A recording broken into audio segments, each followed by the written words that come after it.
All right, I call this meeting to order. Oh, I forgot about the echo. You join us in the Pledge of Allegiance, please.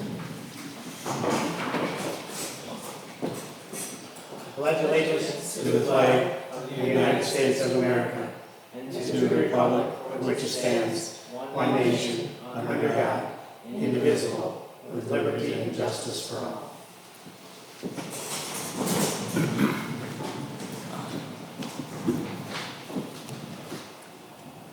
All right, this is the fifth budget work session, September 23rd, 2024, Nowthen City Council. And we've got a couple other things on our agenda tonight. So we'll start with roll call. Mr. Lehner, would you call roll, please? Yes, sir. Mayor Pilon. Present. Councilmember Rainville. Present. Councilmember Alders, I believe is running a little late. Councilmember Bryant. Councilmember Flatteville. She is excused for this evening. We have Deputy Clerk Johnson. Here. Financial Advisor Lori Yeager. Here. And your City Administrator Scott Lehner is present. Roll call is taken, sir. Thank you. Then we will take a motion to approve the agenda. Second. Motion, Councilmember Bryan, second, Councilmember Rainville. All those in favor signify by saying aye. Aye. Opposed? Motion carries.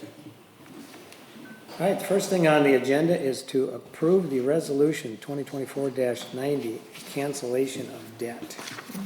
Lori, you want to walk us through that? Sure. Mr. Mayor, members of the council, annually, the county would send out a levy certification for your debt service.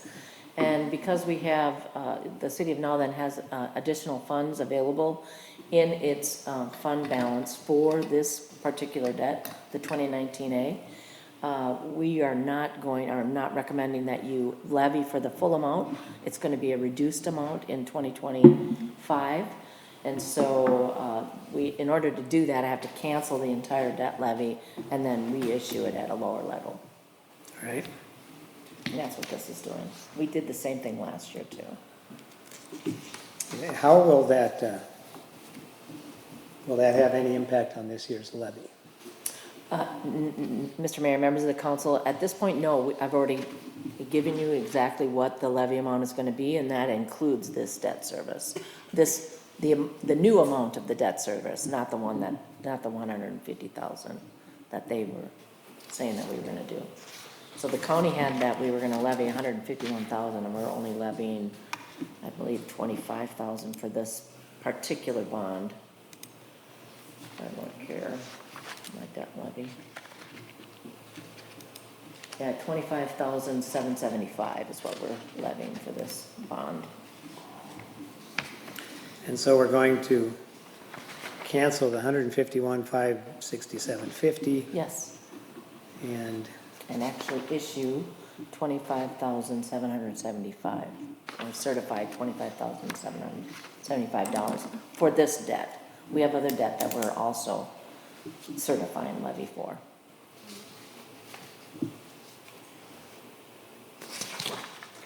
yeah, unfortunately.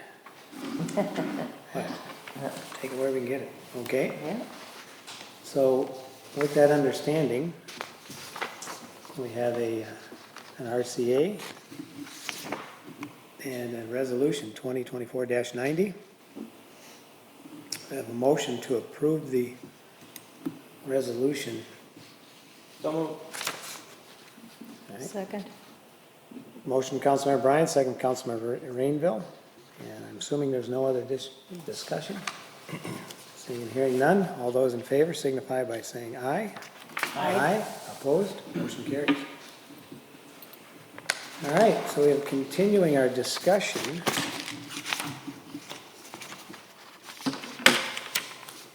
on the preliminary budget.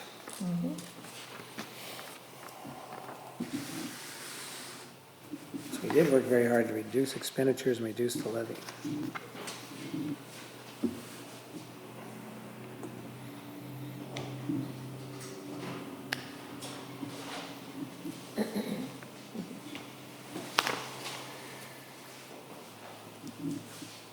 So the,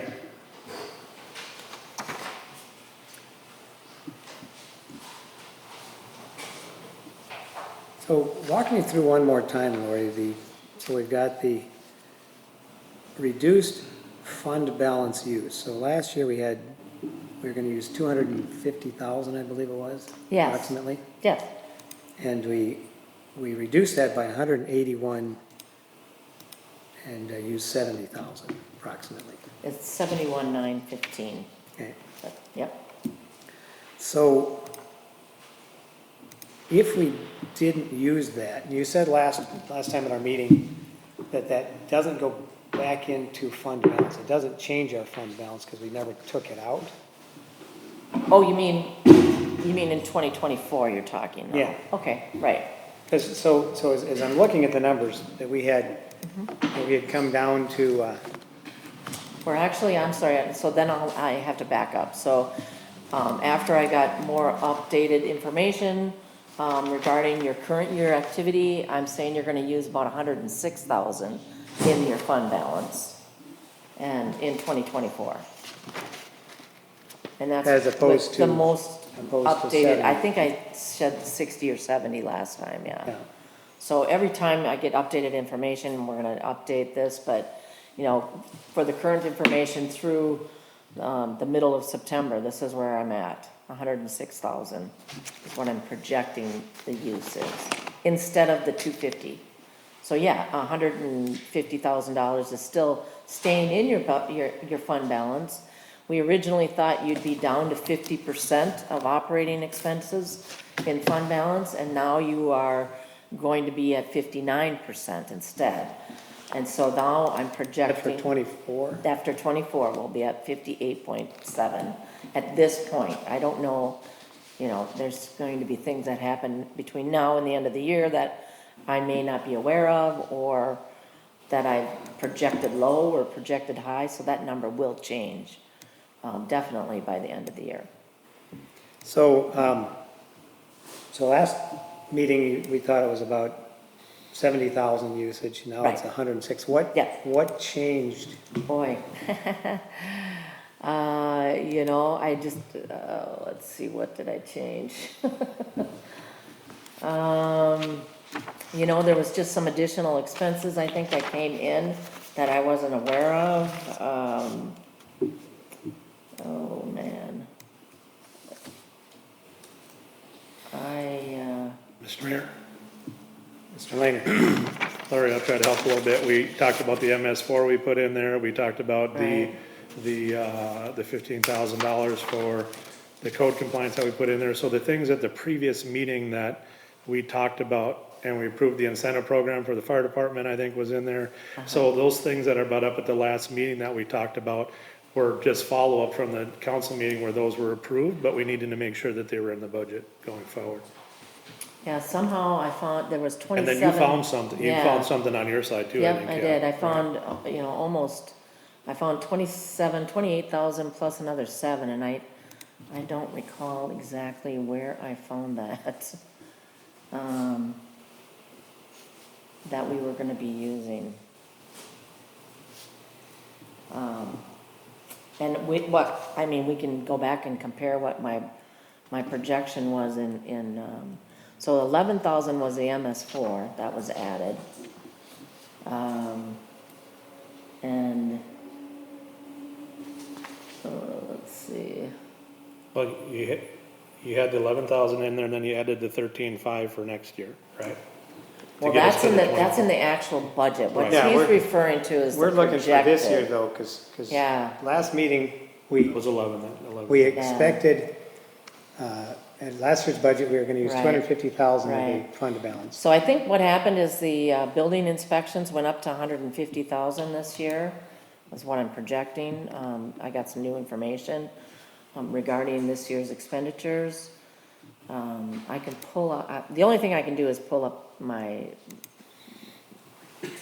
actual presentation from last time and compare numbers. So if you want me to go through that, Well, I just think it's appropriate because we're kind of we're taking some wild swings here. You know, we were up at a 20% increase, and I'm looking at your summary sheet here. And we've done a great job coming down from Yes, we have. 360 down to Yep. 193. Yep,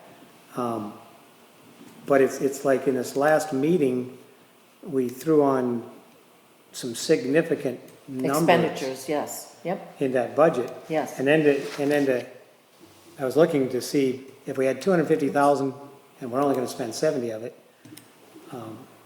That's a great opportunity, and all of a sudden, we're back up at 106, and that's for this year. So, Right, Scott, what you were saying is, I know we talked about we added the some training stuff. bonuses and compliance, but those are budget items for next year rather than expenditures. But for they this were year. the expenditures, 11 of that is Yeah, an some was expenditure this year, this year. Yeah, but So I we're got a talking feeling, 36,000. So. Yeah, right, so I'm gonna go right down to, I think a lot of it was in building inspections. Yeah, I had projected, oh no, that was at 150, so that wasn't it. Let's just go back up to, and look at totals, that's all I can do is, go back up there. So the, council, I don't believe changed from, my projections before. Nope, it went down actually a little bit. Office administration, 457, no, 419, and this one is, oops, that really went fast. Nope, that's down, okay. Projected 24 for elections. Man, why is it doing that to me?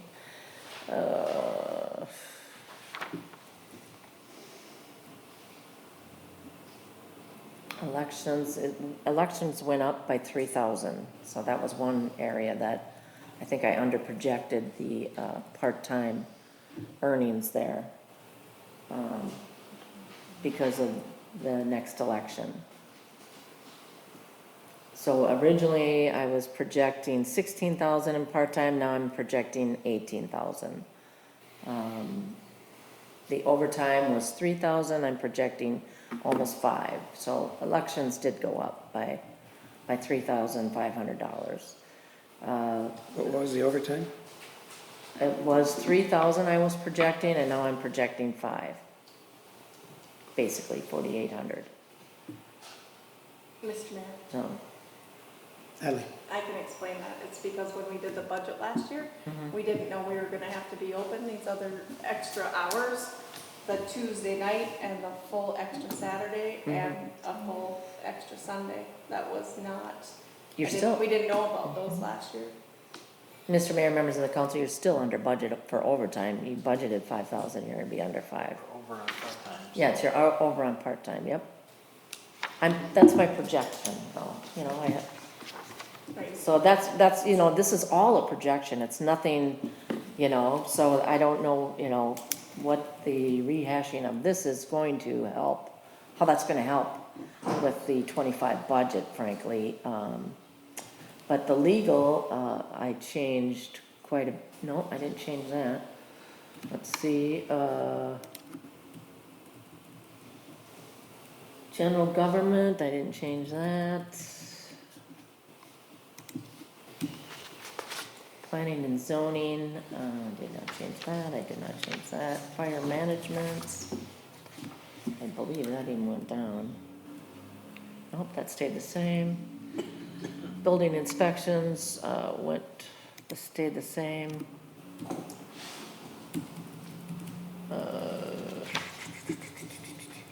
Oh, I know what changed, it was my levy projection. So, the public works went up by 25,000. Which one went up? I think the salaries I was projecting in there, I projected it low. Recalculating it, no, that wasn't it.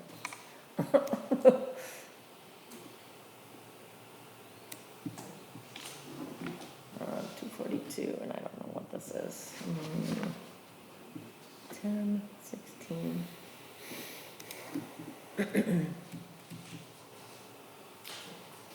Repairs and maintenance, that went up. Let's see.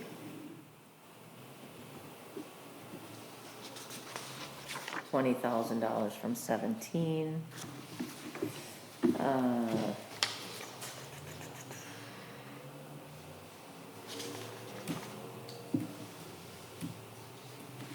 then the parks stayed about the same, it went up very slightly. So the biggest change was in the levy.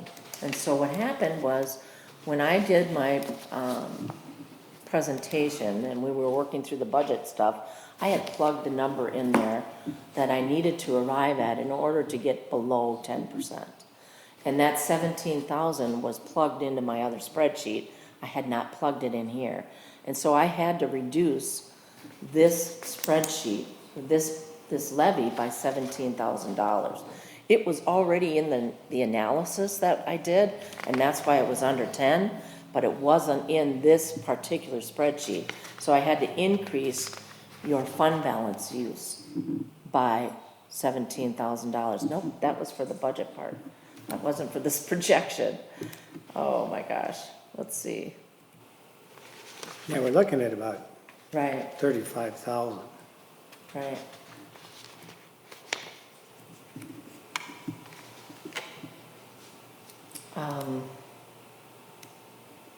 You know, I don't know what changed right off the top of my head that was that much. That,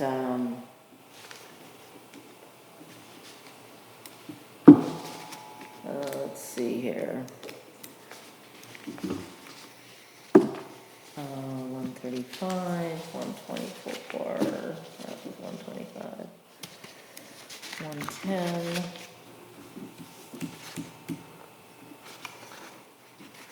And 50.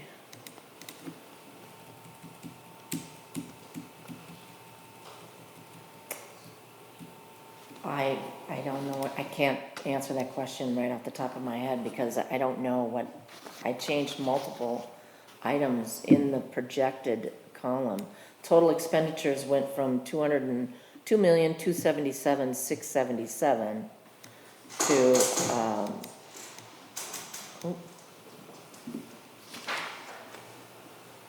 2,322,000. And I can't identify it, you know, right quickly for you, but like I said, this is a projection, and so this is only what I'm projecting will happen. And you're using fund balance, you're not using what I originally projected was the 66,000 or the 70,000, you're gonna use 106, so it's $30 or $40,000 more. And it's based on what I'm projecting for expenditures in 2024. But that doesn't impact your 25 budget or your levy or anything else. It impacts your fund balance. And your fund balance will not be what I'm projecting. I'll tell you that right now, because it's impossible to project reality. And all I can do is try to get close. I cannot be specific with this, and that's why I changed it. In the future, I would like to not change that projection ever after we've started this process, because I get this kind of questioning and I can't answer it because I'm using new numbers every time we're meeting, and this is our 5th meeting, and so Well, and I've updated. I understand that Yeah. part of it, because I have some questions on too. We're in our 5th meeting, we were gonna wrap this up in August, and right, we're still seeing new additions, you know, in end of September, right, which makes it challenging for all of us. yes, So yes. back to my original question, whether it's 250 or, you know, it's 106, so Right, 144,000. right. So the 59% fund balance for 2024 that you were projecting, was that based on the 250 or the 144? So 144. So originally, the 50% was based on using $250,000 in fund balance in 2024. Correct. And now you're not using that much. So I'm projecting you will have a 58% fund balance. Okay. You'll have $150,000 more in fund balance than you originally were going to. And now I'm budgeting to use $71,915.25, which gives you a fund balance still of 52,000 or 52%, which is a healthy fund balance. So, but going forward, you need to be careful, because if you don't increase your levy substantially enough to cover your costs, then your fund balance will keep going down. Or we just get the state to give us a lot more money. Yeah, that would Get be in great. that LGA Right, pool somehow and right, get the right. millions of dollars some small cities are getting. And like I said, these are all, this is projections as far as what your fund balance is gonna be. I'm never accurate on that, but I can only try to get as close as possible. But to your point, Yeah, the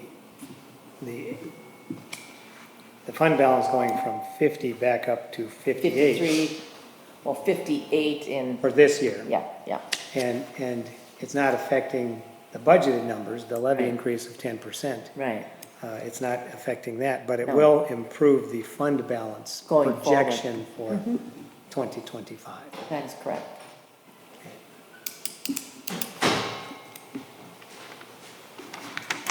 So,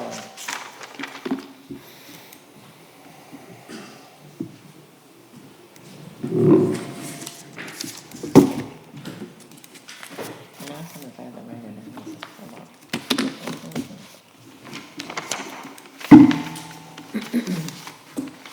Thank you. Got mics tonight.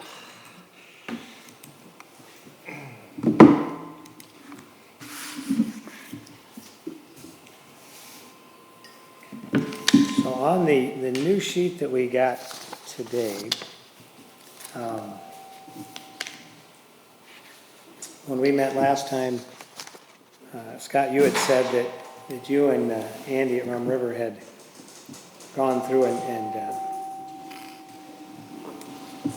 come up with what you thought was a reasonable number for code compliance based, I'm going to assume that's based on what Rum River does in other communities for code compliance.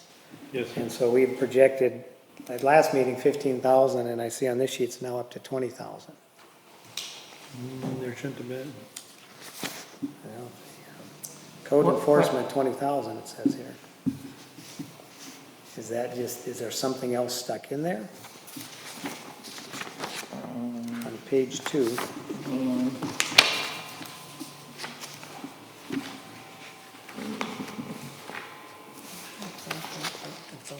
Oh, actually, it's a good catch. I had it highlighted myself to ask Lori. No, there'd be no reason from my perspective that anything changed. There's nothing that I'm aware of that's going in there unless I was aware of something. 15 was still a good number from on my spreadsheet, I showed 15 also. So what went out in the packet here?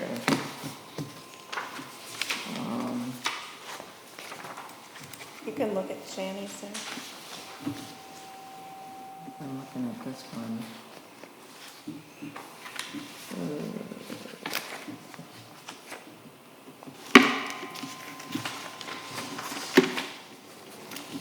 Two, 4, 6, 5, 0, 0.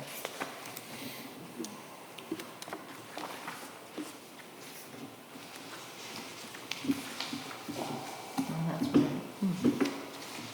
So on my spreadsheet that I have, that's on the projector there,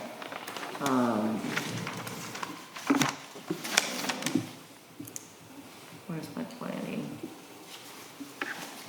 Planning and zoning is 15,000, code compliance. But where you captured the increases since the last meeting on your second page of the document, it does state $20,000 in there for planning and zoning. What now? so Where? on this document that we got, the second page here of your memo, Oh, in my memo then, okay. Where you were trying to capture the changes and Oh, stuff since the okay, last meeting? okay. Yeah. So the changes include not only the the 15,000 for code compliance, but a $5,000 increase In for professional the services. professional services, the planning and zoning. Professional services, I'm sorry, I didn't know what you were referring to. So that's why it is Mr. Mayor. more. Councilmember Rainville. And I believe we increased that based on the fact that we've got the cannabis, if we have the accessory dwelling, and then a look at our ordinances.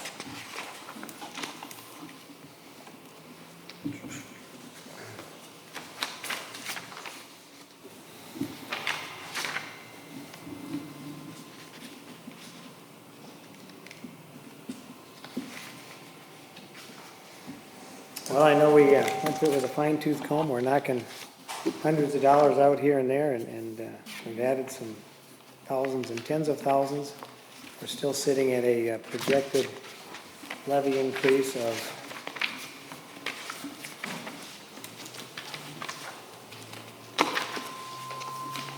.98%.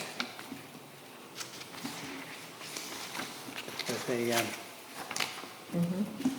a increase to city taxpayers on a $492,000 house of about $80,000 per year increase. How much? $80? $80, yeah. What did I say? 80,000. Sorry, I got stuck in the, Wanted to make sure that was clear. $80. $704,000 house, it'd be $130 increase. And a $1.1 million house would be about $221 increase. Mr. Mayor, Councilmember Rainville. I just want to clarify because we've got page 17 is what the different values will be, but then it says monthly city tax examples. So when people have contacted me, they've said, so it's $79 a month? No, Okay, so that's confusing to people. that's under 2023.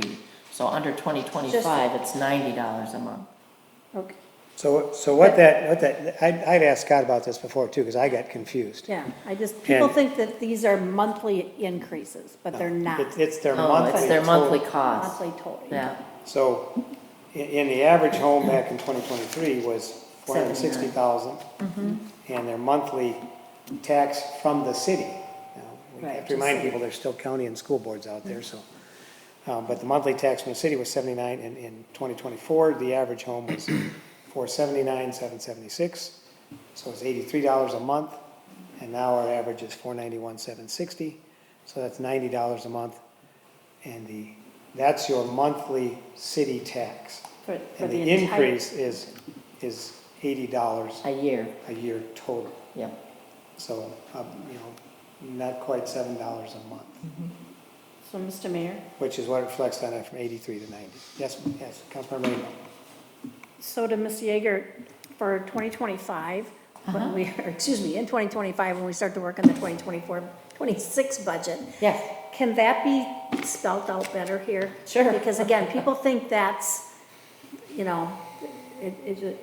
it's confusing to people. and I can leave it out. I put it in there, Mr. Mayor, members of the council, I put it in there so that people can kind of relate to it like their cable bill or, Yep. So what are you getting for this $90 a month? What do you get your sheriff, your fire, your, Annually, yeah. so we should put in the month. No, those $90 a month is what it is, and annually is $1,079.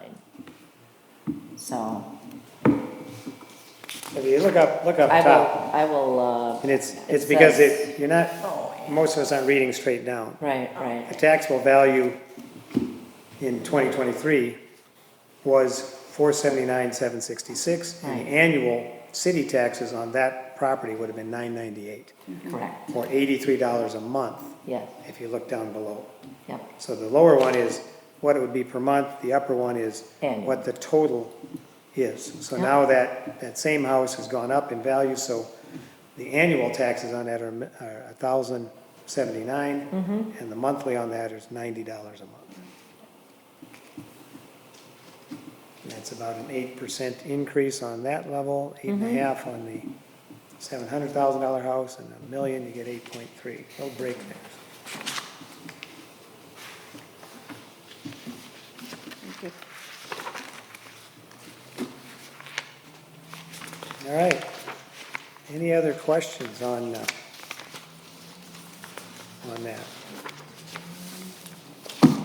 I do say this has been a challenging year because we thought we'd have this wrapped up in August and numbers are changing significantly into September. Yep. So we appreciate your hard work and trying to keep us all on the same page here.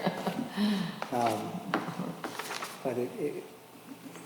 I think we need to improve the process in coming years. I know some of these things that came up late in the year were things we were talking about early in the year, whether it was MS4 or code compliance. Obviously, if we do something like that in the future, we need to make sure we at least put something in there. We knew MS4 would cost something, we just didn't know what. But we didn't put a number in there to start with, so these surprisingly large increases at the end just needed to be done, but we didn't have anything to start with. So had we had some of those in there, we might have been starting at 25-30% increase and working down from there. So I do think, I was just looking at the email on the fire department training bonus and the reassurance we would have some money in there for this year, that Chief Schmidt said he would show us where the money was for this year and what it was in the budget for next year. That was probably a big miss on our part to not realize that couldn't be reimbursed and that would come out of the additional cost to the city. When we passed that, we understood, we were told that would be a reimbursable expense by the chief. And I was thinking when we brought it up to Lori, and she said, no, I don't think so.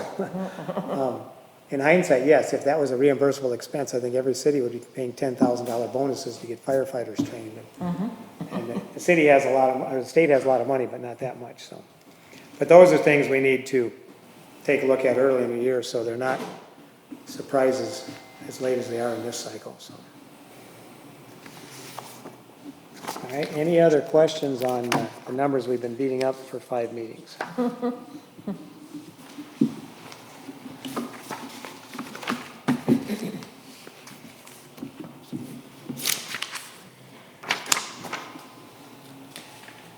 If not, we have a resolution before us. Mr. Mayor, members of the council, I really think that we need to take a look at all of the other budgets before we pass the resolution, because it includes those other budgets. That's true, we never did get to those. Yep.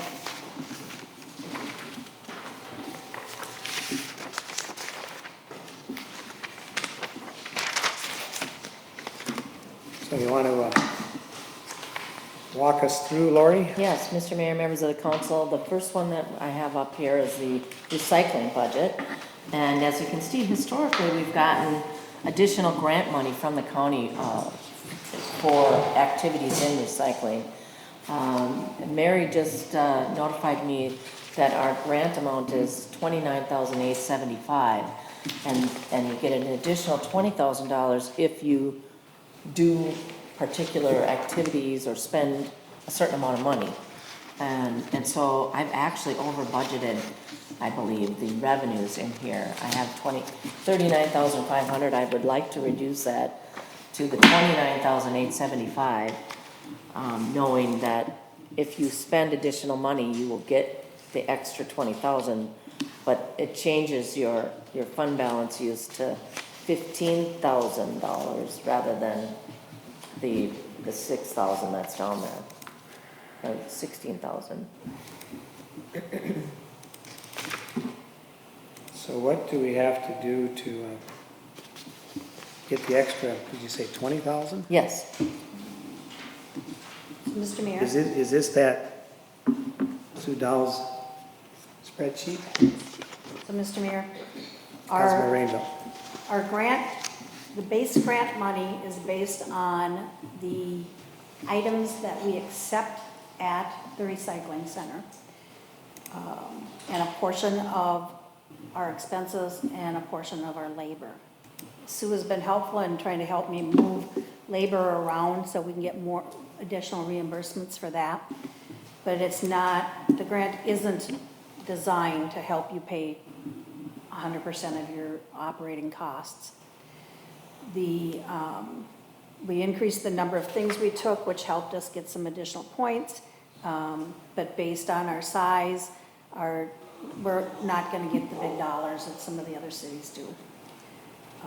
The additional enhancement is a possible $20,000. I did put in for enhancements, and it was equipment for the recycling center, new carts, new steps. I can't remember what the other things are, but I did put in so that we hopefully, if we do purchase those things would be recoupable on a one-to-one basis, up to $20,000. So the money's there if we do buy it, it's, Yep. forgive me if I'm a little jumpy on reimbursable. Yeah, no, so if we purchase these carts, and the new steps for the recycling center, that would be reimbursable under the supplemental grant. The other thing we increased in, that we didn't realize we were doing, and I have to work with Natalie a little bit more on it, is, you know, when our city attorney looks through the, SCORE contract before we sign it, his billable time we can include. We can include Ms. Yeager's time when working on the finances. Those are things we've never done before. So that's included in the $29,873. We've also worked on when we have equipment repairs, does that piece of equipment also, is it also used in the recycling center? And so can a portion of that repair come out of the recycling budget? And it's trying to track everything. Our hauling is down, so our revenues are down. And then revenue is based on what the going rate, market rate is for something. Sometimes we haul something and we lose money on it. Sometimes we haul and we make money, but there's just no way to know that until you haul, and you have to haul when your roll-offs are full. There's no place else to put the materials, so. So, Councilman Rainville, on the enhancement grant, or whatever it's called there, the enhancement monies, is there a list of the type of equipment we can purchase, or? Anything associated with the recycling center, maintenance of, repair of, you know, over and above your regular maintenance or repair. If we needed to put a new roof on, we did get a portion of that covered. And then they also have the ability to, at the end of the year, and I haven't heard anything this year yet, they sometimes have additional monies left for last minute things. And we did that one year, 2 years ago, and we did the roll-off, we bought the new roll-off, and then we sold the old roll-off, so we got a free roll-off and made some money on the old one. But that's not ever a given, and you just kind of got to watch for it.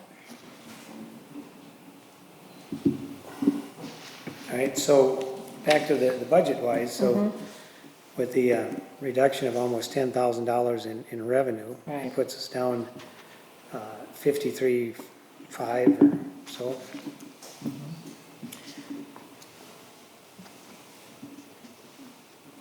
54,320, Mr. Mayor. 54,320. Yep, 54,320. for revenues. Expenses are the same. No, expenses are 69,370. Yeah, I mean. Right, exactly. Unchanged. Sorry. Change in fund balance goes Yes. up Yes, $9,000-ish. yeah. Mr. Mayor? Councilman Rainville. And our recycling center, to my recollection, has never been profitable. It's an expense to the city in turn to the taxpayers. And we just have to make that decision that we either have it and have an expense associated with it, or we don't. And then we have costs associated with finding those materials in the ditches and things like that.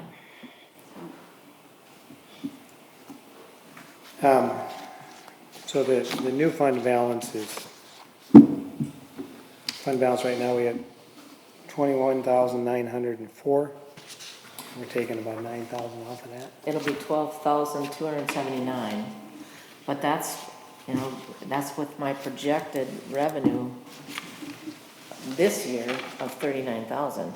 Now that, I was using historical information thinking that you would get that much money in '24. And I'm thinking now you might not get that much money, you might only get 30,000. In '24, Yeah. So that means you take, budgeted 50. But your projected is 39. my projected is 39, yeah. The budget was 50, yes. And you're thinking the projected might be High. closer to 30. Yep, and it might be closer to 30. Unless you spend something in 2024 that is reimbursable by the county. And I don't know if you have or not. Mr. Mayor, Councilmember Rainville. and I will look at that. Okay. We should be down on wages. Mhm, We yes, haven't Yep. hauled that much material out this year. We just increased the pricing of the tires because the hauler, the state increased their reimbursement amount, so the hauler increased theirs, so we had to increase ours. I've still not heard back on bulbs, as far as trying to find a different hauler for that.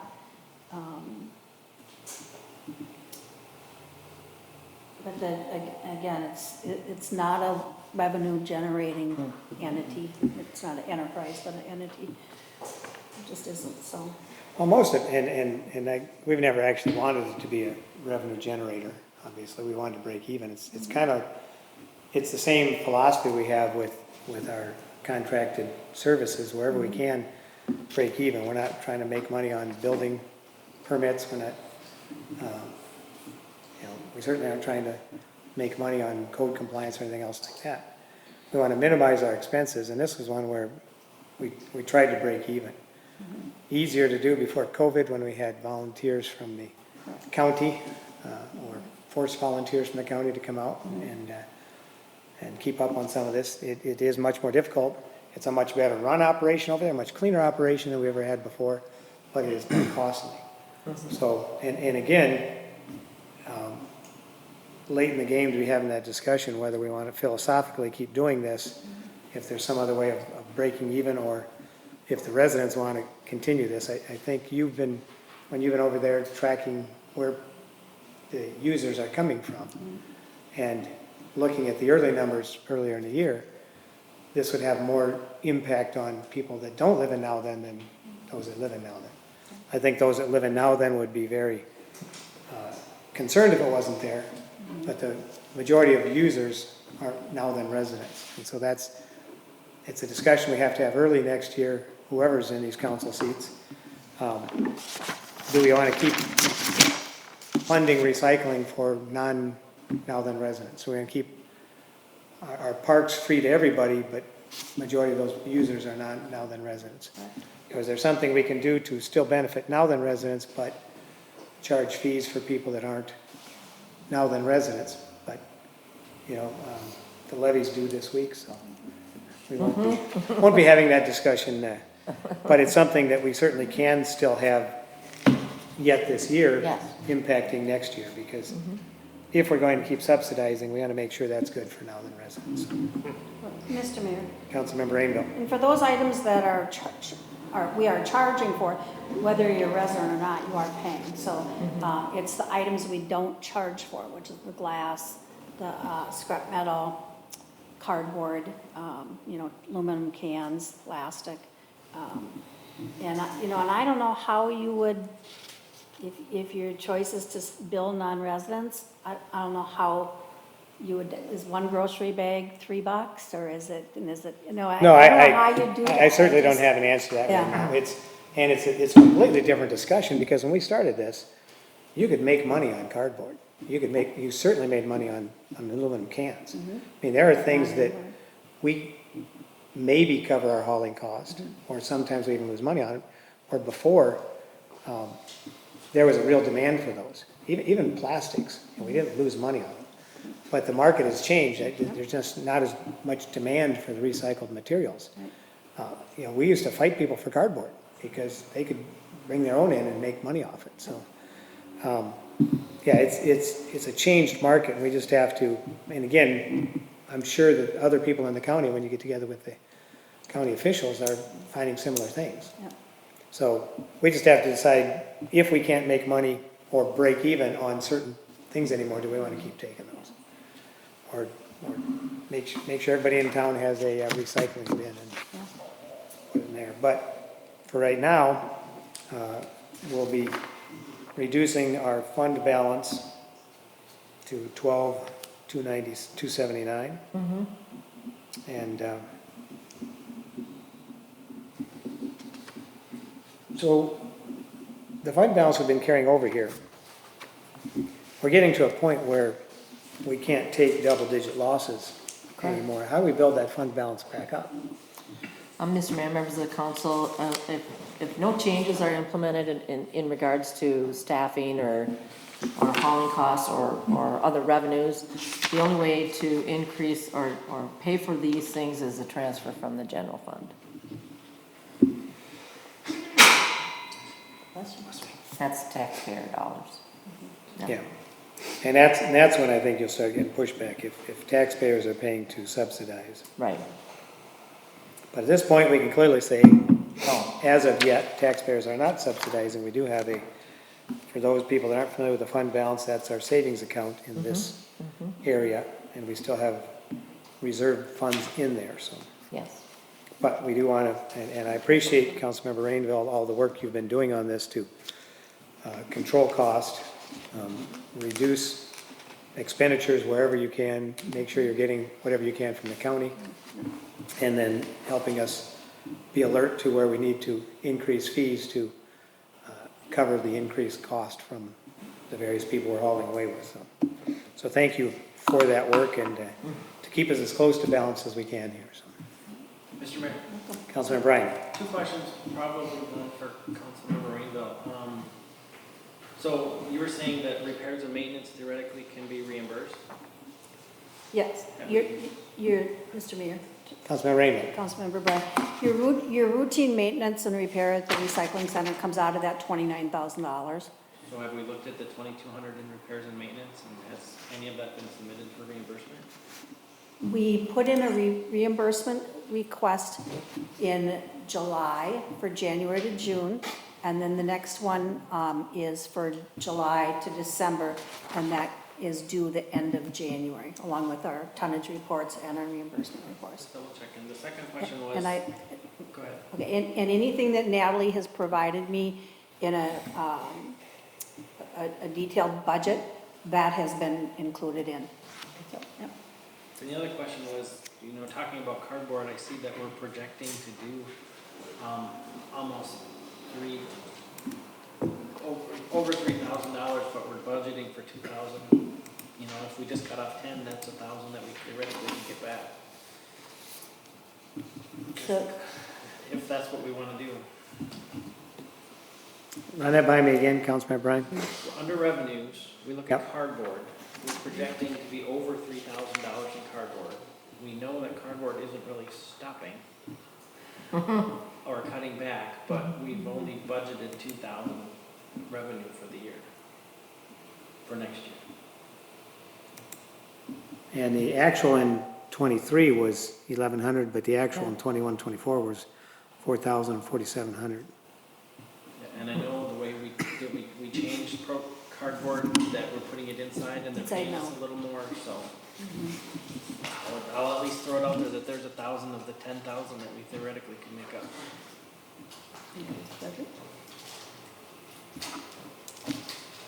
Would council like to do that? Sure. Yeah. All right. Good find, Dan. Doesn't erase the watershed cost, but. I think he's gonna drive the watershed down next year, though.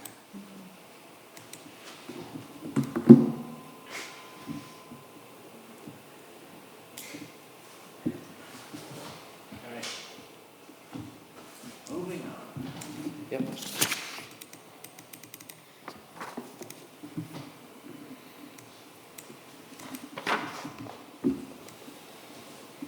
The, is there, Councilman Rainville, on the newsletter, we used to include some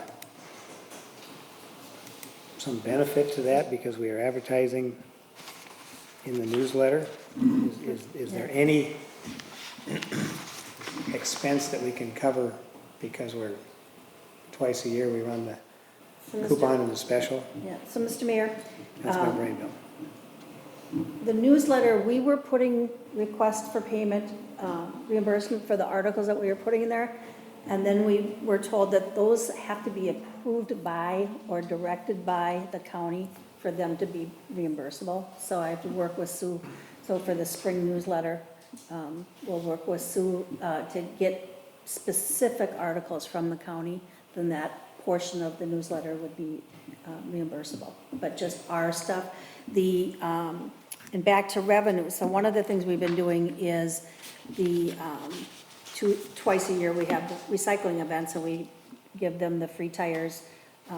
So that cuts down on our revenue because there is no charge for the tire. We don't get any expense. Mosquito control comes and gets them, but we're not getting any revenue where we are getting, if we're, and I'm just gonna grab a dollar amount, if we're charging $6 for a tire, we're paying probably $4.50 or $5 to have that tire taken away. So we make $1 on it, and that's our staff time, both in the recycling center handling it, helping them load, and administrative work to do the billing on it. We don't get that on those days. And I did send out the report of how many tires came in. So if mosquito control is gonna take those for free, we can't charge for them. Right. That's the deal. Same with appliances and the electronics. We're giving those, we're still paying they're still charging us to haul. So we have expenditure, but not the revenue. And the nice thing there, if there is a nice thing there, is at least we have high certainty that those are now in residents. Those are residents that got our newsletter. Yes. It encourages us to reading it, and some people are saving up their appliances and tires for Yes. recycling day, but at least it's benefiting the residents, which I think is at least a positive there, so. And we didn't, everybody was very honest last time, and nobody tried to get by a copied coupon or anything like that. So, I mean, and the residents do like it, and it's part of that. We're gonna operate at a deficit, but that deficit is benefiting our residents. All right, anything else on recycling? All right. So, Lori, when is that fire engine company gonna start owing us money? So, We're down to, so in the,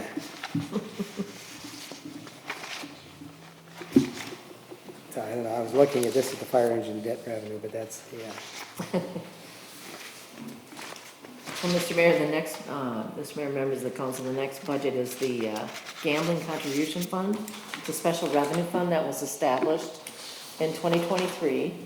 And the council has agreed to transfer money out of that fund into the general fund to help support the sheriff costs because of all the increases in the sheriff costs. So we can do that for a couple of years. We're doing it in 2024, we're doing it in 25, and then we'll have to take a look at 26 and see what's going on, so.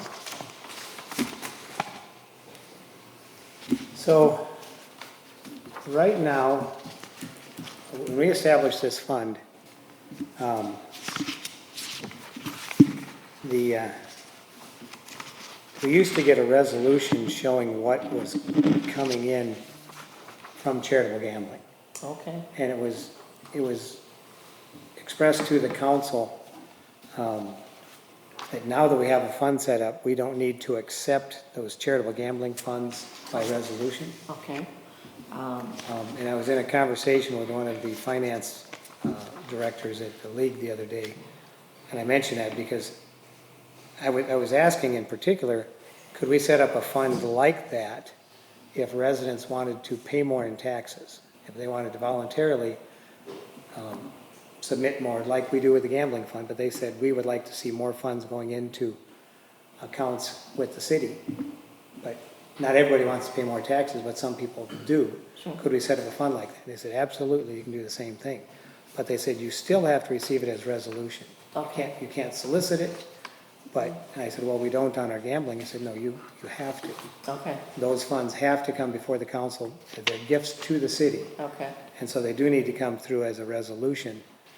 And then we'll have a better idea of what's coming in. Okay. Can this fund continue to support the $50,000 a year towards public safety? right, right. And again, in good years, it's great. When COVID hit, some of those gambling funds dropped way off, so. So for a note for staff, we need to go back to, according to the league attorney or the league finance people, that would have to, those gambling funds should come through as receipts on a resolution. Even though they're going into this dedicated fund. So, Mr. Mayor, members of the council, that could be an annual resolution that you do with not only the gambling contributions, but any other donations that you receive. Should also be included on that resolution. All donations should be included in that resolution. So, And when we do that, donations of physical material or financial, we've always done that. And so- okay. Mr. Mayor, Natalie? clarification then, Lori, does that mean, or to council, do you want one with everyone that we receive, like we had been doing it? Or like? That was my understanding with the league, and I can, Because- Scott, I can give you the name of the person who was telling me that, but yeah, when we get those funds in, it should come through as a donation to the city, and Lori knows where to put it, you know where to put it when it comes in, but it should be received as a resolution and authorized by the council, so. Okay, I would like to know who you talked to then, because when I had talked to Lori and we had called, they told me I didn't have to because it was a different fund. But that's okay. We'll just Yeah, call I'll and give you the see. name, and, Yeah. That'd be great. just because so I that said somebody's gonna have questions, can they call you directly? So they don't have to go through somebody else at the, and she's one of the top finance people at the, I don't know if she's head of the department, but I know they hired her to handle that. She was the one who handled all the COVID questions and stuff as well, so. Yeah, I don't remember, I have it in an email, I think, of who I talked to, but it would be nice to know that if you called, you were gonna get the same answer.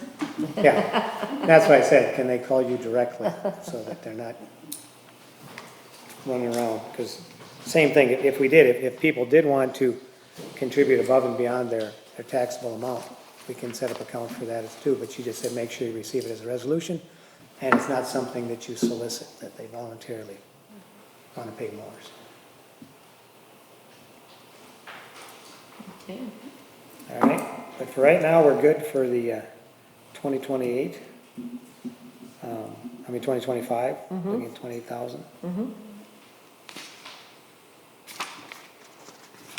Natalie, do you know, from what you've been receiving, have the charitable gambling's been pretty consistent, or are we down this year? Or? They were up in the winter and they've been down in the summer. We won't get them next quarter until sometime in October. All right, but we're good for next year. All right. Any other questions on the charitable contribution fund? All right. What's next, Lori? Mr. Mayor, members of the council, it would be the debt service funds. And here's where the $25,775 ad valorem tax, the levy is going to be for the 2019A improvement bonds. And then also the 2021A improvement bonds, the budget, the taxes are $227,496. And those are both included in the levy, that's the levy amount.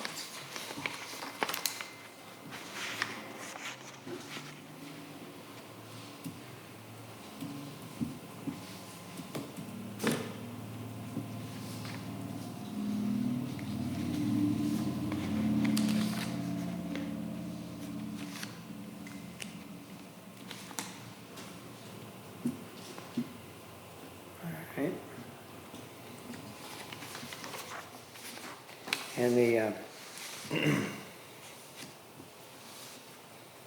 2019, what do we got left on that, do you know? Off the top of my head, no, but I can look it up. Let's see.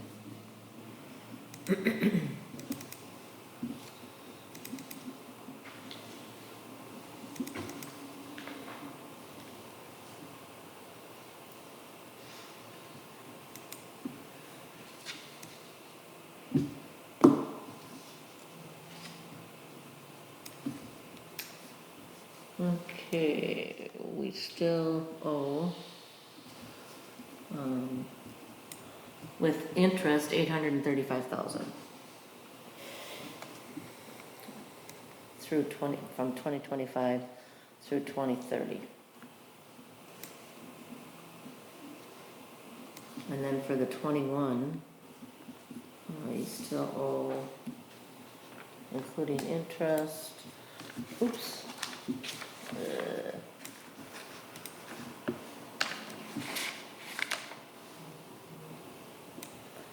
$2,297,000.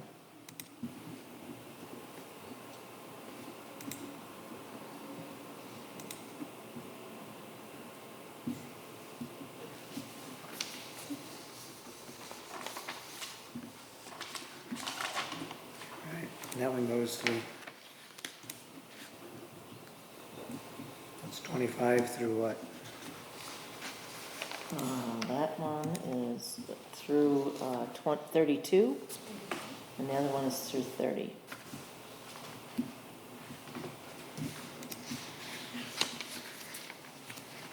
All right.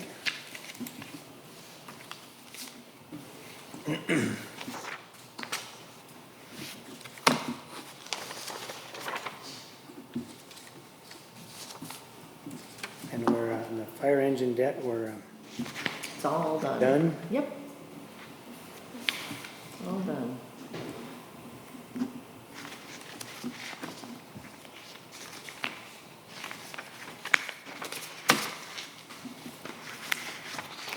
All right.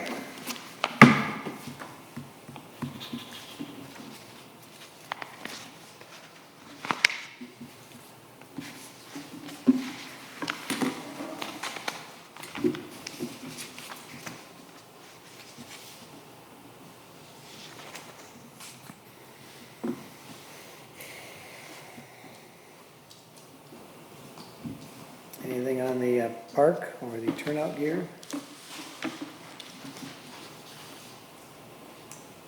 And on the park improvements, Mr. Mayor, members of the council, in 2025, we have projecting, or we're budgeting about $9,400 in revenues, but we're not budgeting any improvements for 2025 at this point for park capital. There is funding there available, so we can still look at that before the end of the year.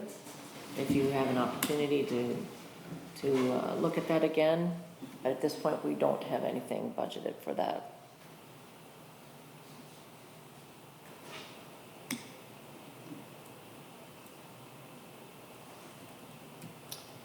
So in the fund balance from the end of '24, are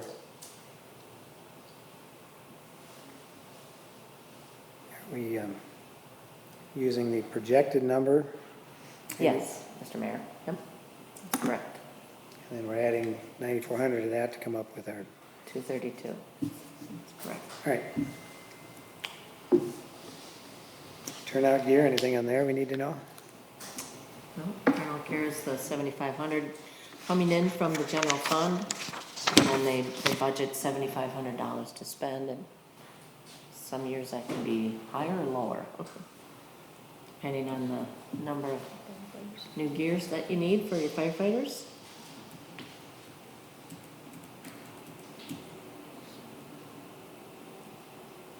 Mr. Mayor, Scott? just to put on everybody's radar, I did have a conversation with Captain Nelson today, and we did talk a little bit about just gear in general with the amount of people that we have coming through and all that, just to kind of keep that on our radar. You know, potentially we could have 6 people if one of the individuals finishes their training coming through. So it was something that we just discussed, that he wanted us to make sure that we kept on the radar, and that we may have to take a look at because of the amount of people that are coming, or potentially coming through the training now, so. So just Thank wanted you. to keep you all up to speed, yep. Yeah, that's why we were establishing a turnout gear fund, because new people are gonna need it, and the older gear, if you can maintain it, only lasts 10 years anyway, but. Yeah, Mr. Mayor, just one other nugget on that, if you will. Yeah, we're just down to the last 2 helmets, so that's why you wanted to come in and talk to me, firefighter gear. We have purchased some of that in the past, where we kind of got some buying power and we purchased them, but we are going through it now, so we are down to 2, so we just wanted to have a discussion about it, so just wanted to have it on your radar. Are those adjustable so that we don't have to have helmets sized to people? Are they sizable?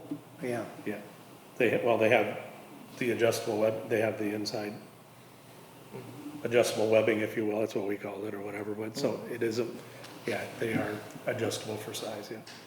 all right. But As opposed to any of the other scuba gear, or the other SCBA gear and stuff. that stuff has to be fitted correctly, and then their jackets and their pants and the boot, I mean, that's all fit the size, right, yeah, yep. All right.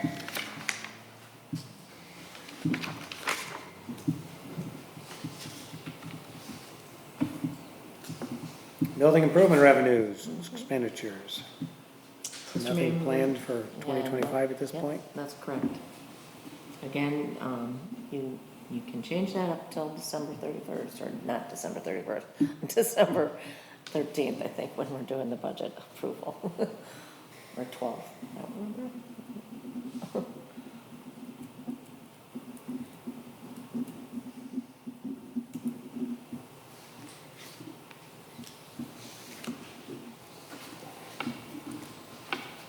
All right. Anything else, council, on that? Road improvement fund? Mr. Mayor, members of the council, currently I have the Ford Brook Estate Second Edition in there for road improvements. You can see it's at $380,400 for 2025. We're also looking at issuing debt in 2025 to cover the improvements for this year, and then also cover that road improvement for 2025. We also included the calcium chloride at $50,000 in here, and we've continued to include repair and maintenance of streets at $100,000.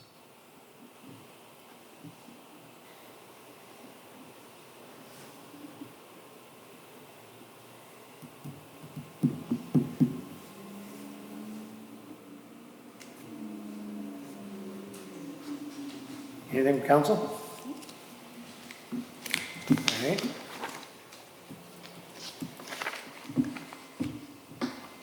So, Mr. Mayor, did we just break out the 100,000 and the 50,000? Because last couple of years, it's been 150, or last year was 150 for the budget. So, but we didn't have a line item for calcium chloride, so we're just breaking out calcium chloride this year. Yep. Okay.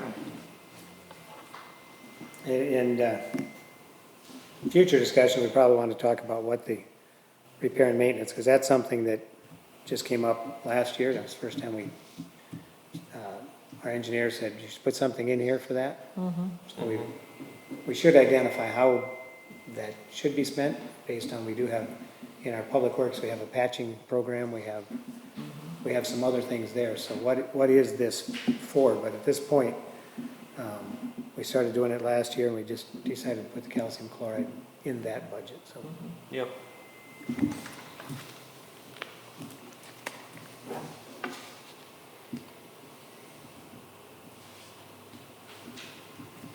All right.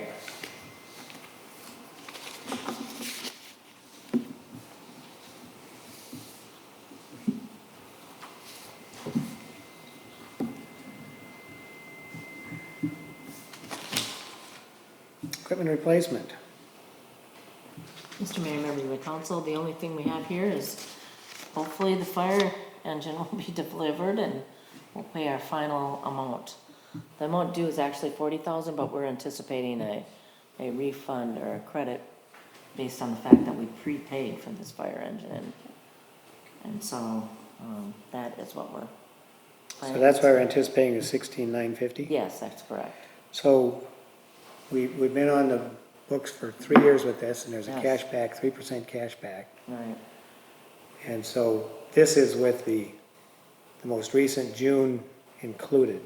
So we've had 3 Junes, Natalie? I don't know, it's 3%. Right. Yes, I believe it is 3 Mm. Junes, since we paid it. So each anniversary of June, we get a 3% 3%, cashback. okay. Of So then the- this will be even more than, or less, because if it's 3, then it's Yeah. 36,000. Yeah. Yeah. So it'll be we lower. should watch that because Yeah, rumor is it might actually, be more, actually come to us someday. okay, And they'll want the leftover. So originally we paid all but 40 of this because we had a cashback program. yes, And each anniversary of that original purchase, we get the reduction.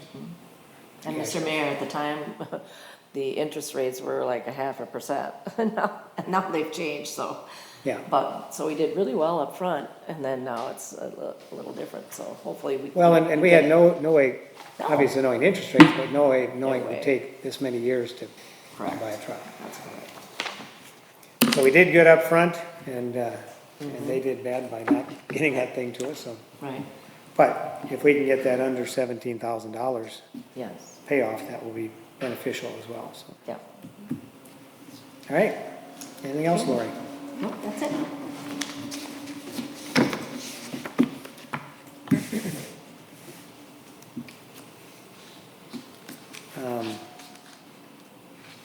So we have a request for council action. To review the presentation, adopt a preliminary levy and budget for 2025. Anything you want to go through in the presentation itself? Mr. Mayor, it's up to the council if they want to look at it or if they've looked at it in their packet. It's totally up to you, but I'm willing to go through the presentation too.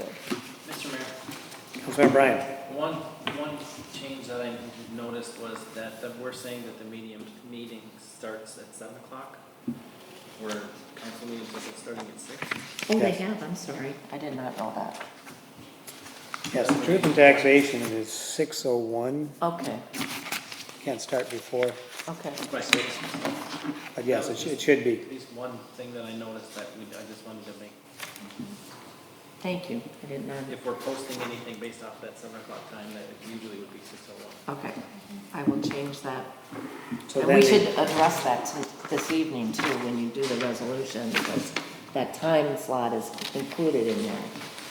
And so at this meeting, we need to make sure that the public is aware of the time that we're proposing for the adoption of the budget and the levy. And I think, did we say that was the 12th, December 10th. 10th? December 10th. December 10th. Yes, that's my first page, truth and taxation process. So the recommended public meeting date will be Tuesday, December 10th, 2024 at 6 o'clock, 6:01 PM.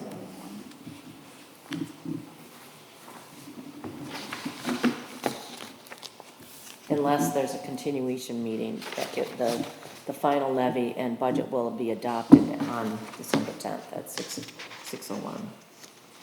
The meeting will start at 6 o'clock.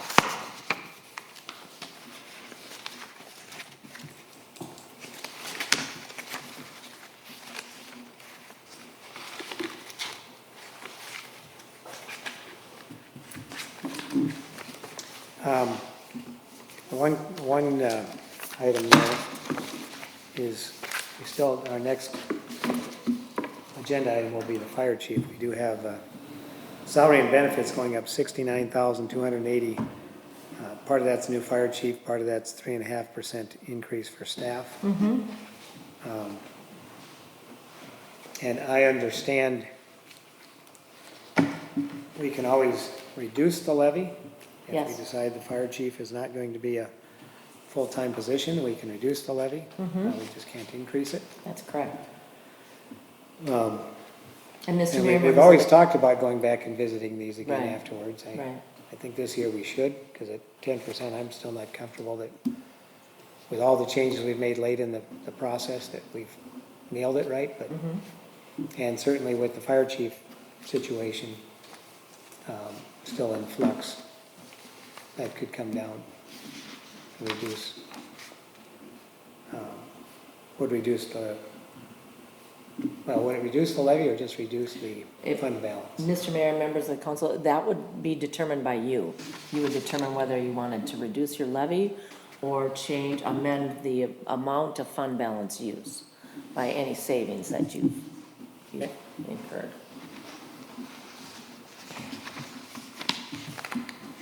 Right now, the current increase from last year is $9,840 over the 2024 budget. So, Mr. Mayor, that's $9,840 over the budget, but not over projected.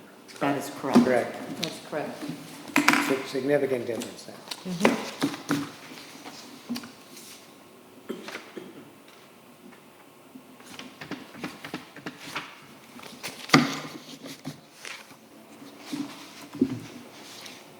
So people want to have the fire discussion first or want to vote on this?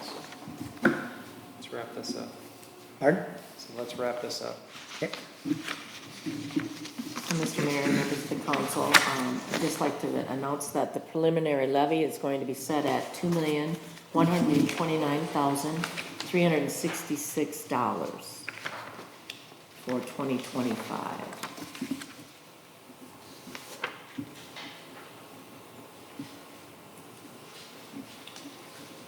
I don't know.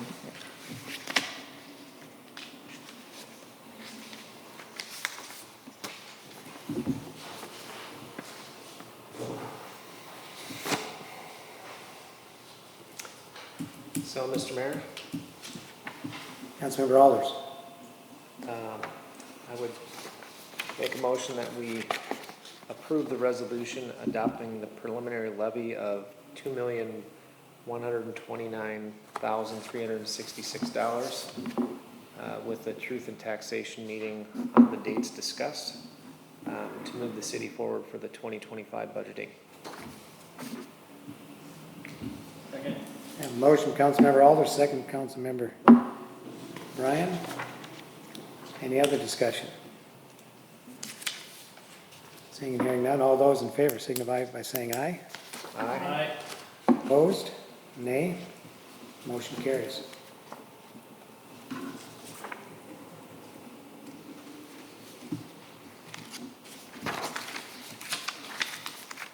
All right.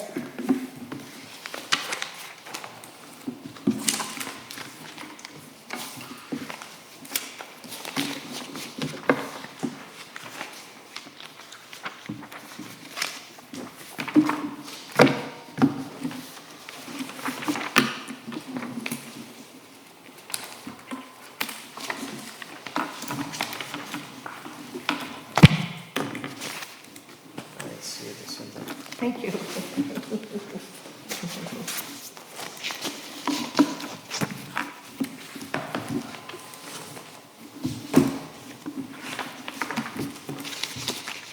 All right, next item on our agenda. Continuation of the September 17th, 2024 meeting regarding full-time or part-time fire chief and or a plan to fulfill the leadership responsibilities of the now then fire department. Presentation from Councilmember Flattable comparing other fire departments and part-time chief job descriptions, salaries, etc. With proposal to council how to move forward with leadership for the now then fire department. We have a packet that's handed out tonight. There is a copy of the packet in the back of the room. I do have another copy here. For those that would be interested. Mr. Mayor, Councilmember Rainville. before we start the conversation, I'd ask your approval. I owe you an apology. I did email it out, but I want to publicly state it. At our last meeting, I stated it was my belief that the contract was written that the fire department reported directly to the mayor and not the council. I later learned I was incorrect. The contract was written that the fire department reported to the mayor and council, and I want to apologize because I was incorrect. Thank you, I appreciate that.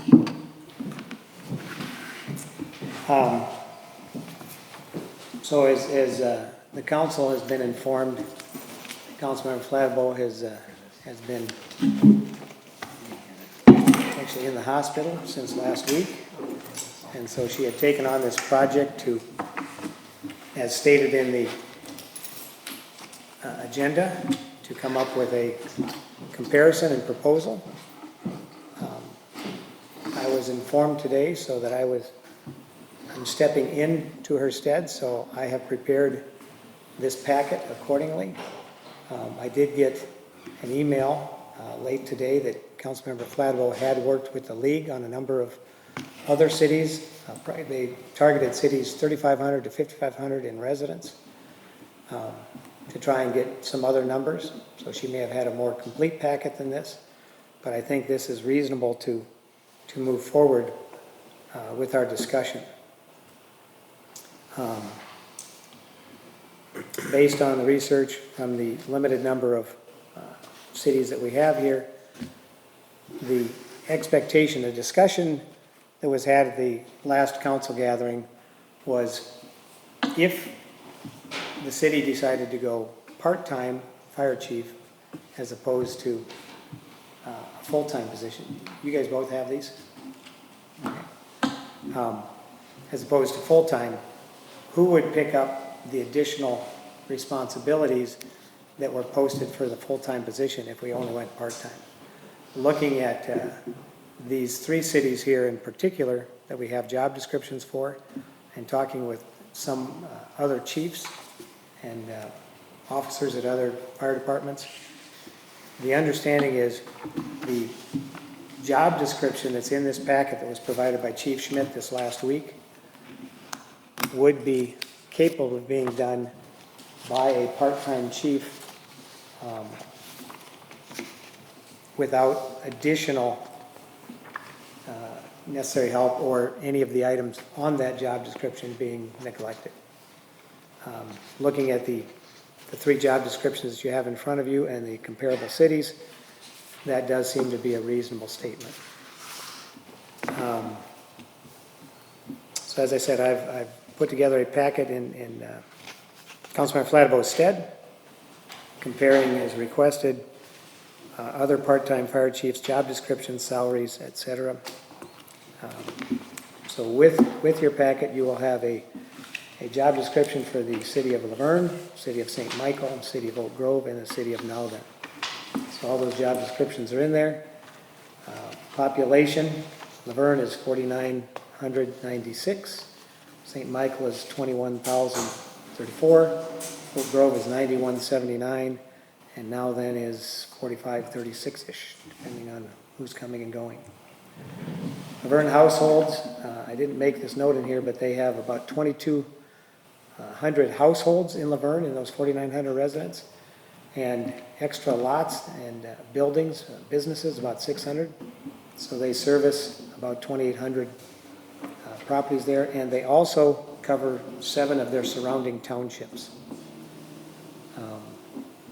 St. Michael has 5,239 households, Oak Grove has 3,238, we have 1,550 approximately. Number of firefighters in Laverne is 37. St. Michael has 30, plus they have 10 reserve firefighters. Oak Grove is currently 27 or 28. They've, with some recent retirements, they were at 32. They've had some recent retirements and they have some new recruits coming in. So they expect to be back up 30, 32 fairly soon. And I believe our number last week was stated at 15. We've approved up to 20 in our force. Laverne has 1 station, St. Michael has 2 stations, Oak Grove has 2 stations, and we have 1. Annual salary for a Laverne chief is $10,456, and he also gets paid on call when he's fighting fires. So he gets $13.73 when he's paid on call, in addition to his $10,000 salary. St. Michael, low end is $46.8, high end is $57.96. Oak Grove is paying $41,748, and our numbers, based on, again, the posting that we put out, our low end was $42.68, our high end was per hour, and our high end was $64.01. That equates on a part-time basis to $44,387 on the low end and $66,570 on the high end, if we use the same numbers and the same job description that we've been using all along here. Hours worked per week in Laverne is 4 to 5 hours. St. Michael is a minimum of 20. Oak Grove is 20 to 30. It's flexible. And the projection for now then would be a 20-hour average. Call volume as reported for 2023 in Laverne was 141. They do both fire and medical. St. Michael was 595. They do both fire and medical. Oak Grove was 601. They do fire and medical. And now then was 214 fire and medical. So those are the statistical comparisons. You have the job descriptions in front of you. But again, the question was, with the job description we have, would a part-time chief be able to fulfill those requirements as posted? From what I can see based on other cities and on these job descriptions, I believe that we would not have to modify the job descriptions at all for a part-time chief with our call volume and the size of our department.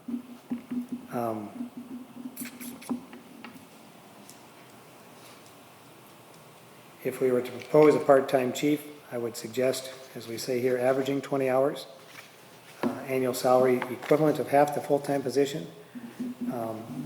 To sweeten the pot, we may want to alter that number and offer some health benefits. I did send in an email.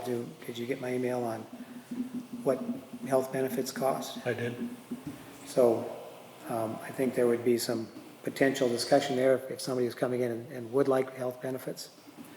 Mr. Mayor, Mr. Lehner. just for the group, you sent that to me today, so Yep. we have been looking at it. Yeah, I just I'm not sitting I on just it, started so- this today, so. Yeah, gotcha, okay. We have two candidates that are currently in the process.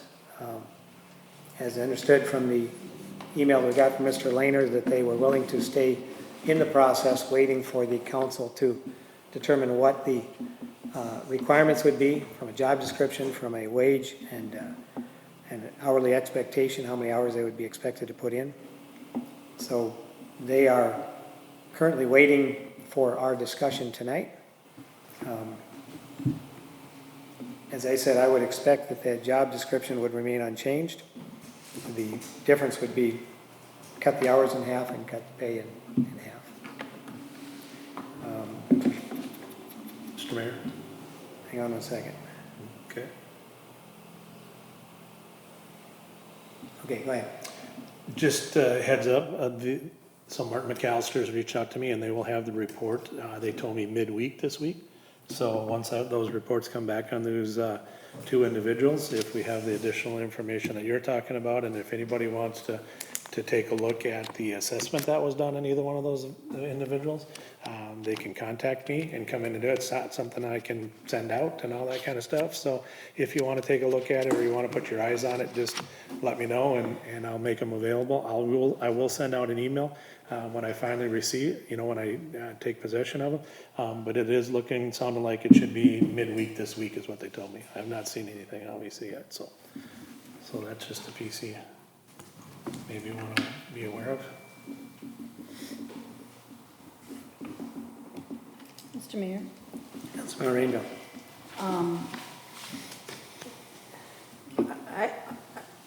We don't have a motion yet, but I could not approve going down to part-time based on what is here. I think the two big questions that needed to be answered, and they're not here, is, as firefighter Schultz asked, is what's the age of these departments? We don't have that information. And another big piece was what other assistance is provided to these part-time fire chiefs, whether it be city, internal city employment or employees, HR, public works, whatever. Do they get any assistance from any other local firefighting agencies? Whether it be state, county, DNR, other city municipalities? And to me, those are two big questions that aren't answered here. And just looking at a job description, that doesn't tell me how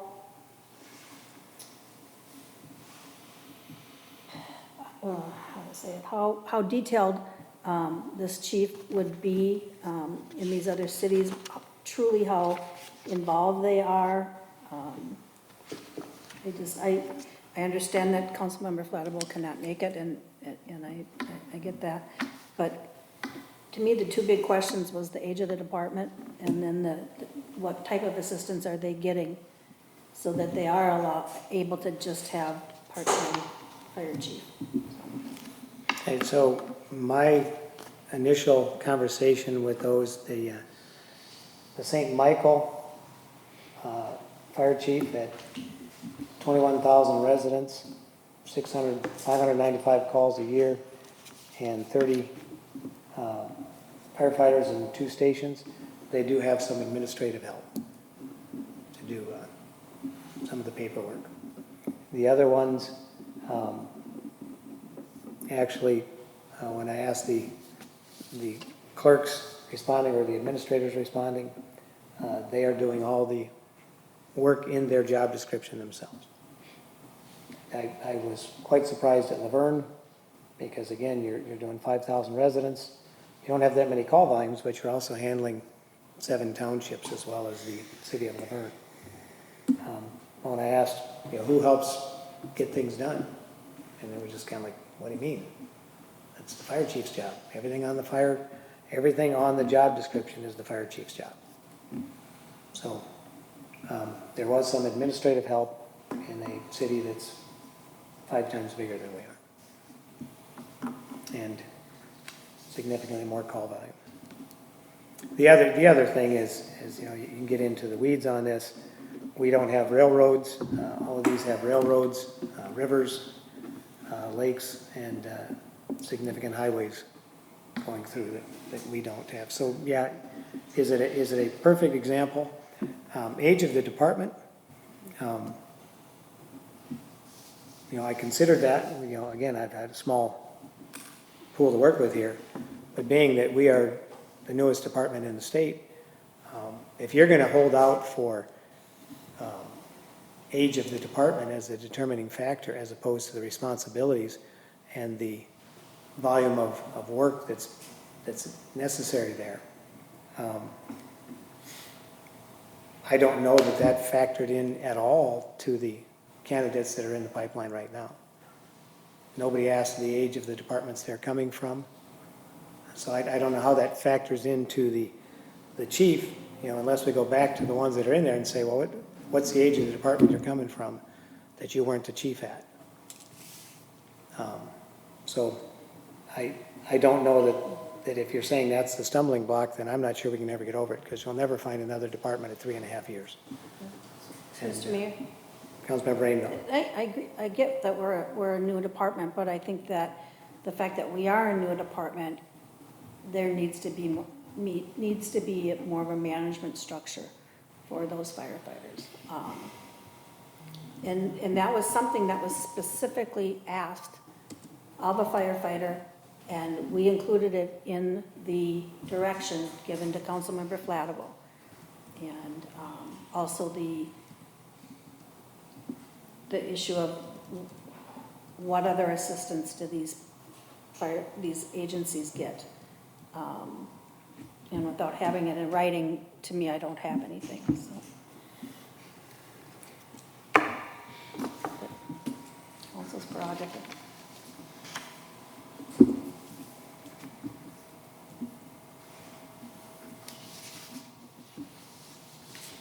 All right,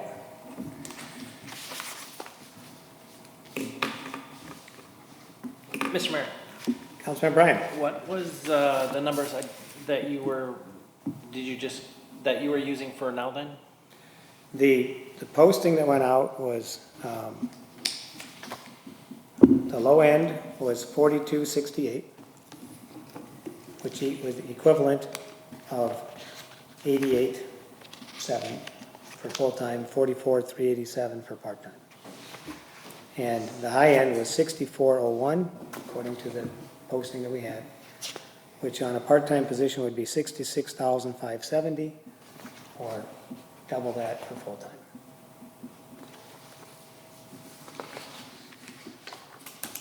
And Mr. Mayor, Councilmember Bryan. when you, could you clarify when you're saying 20 average, especially with the potential, at least in this, in the early stages of I could totally see this as being more than just 20 hours a week to get things up to speed. Are you using that as just an average for the entire year, or how much flexibility is in that 20-hour average?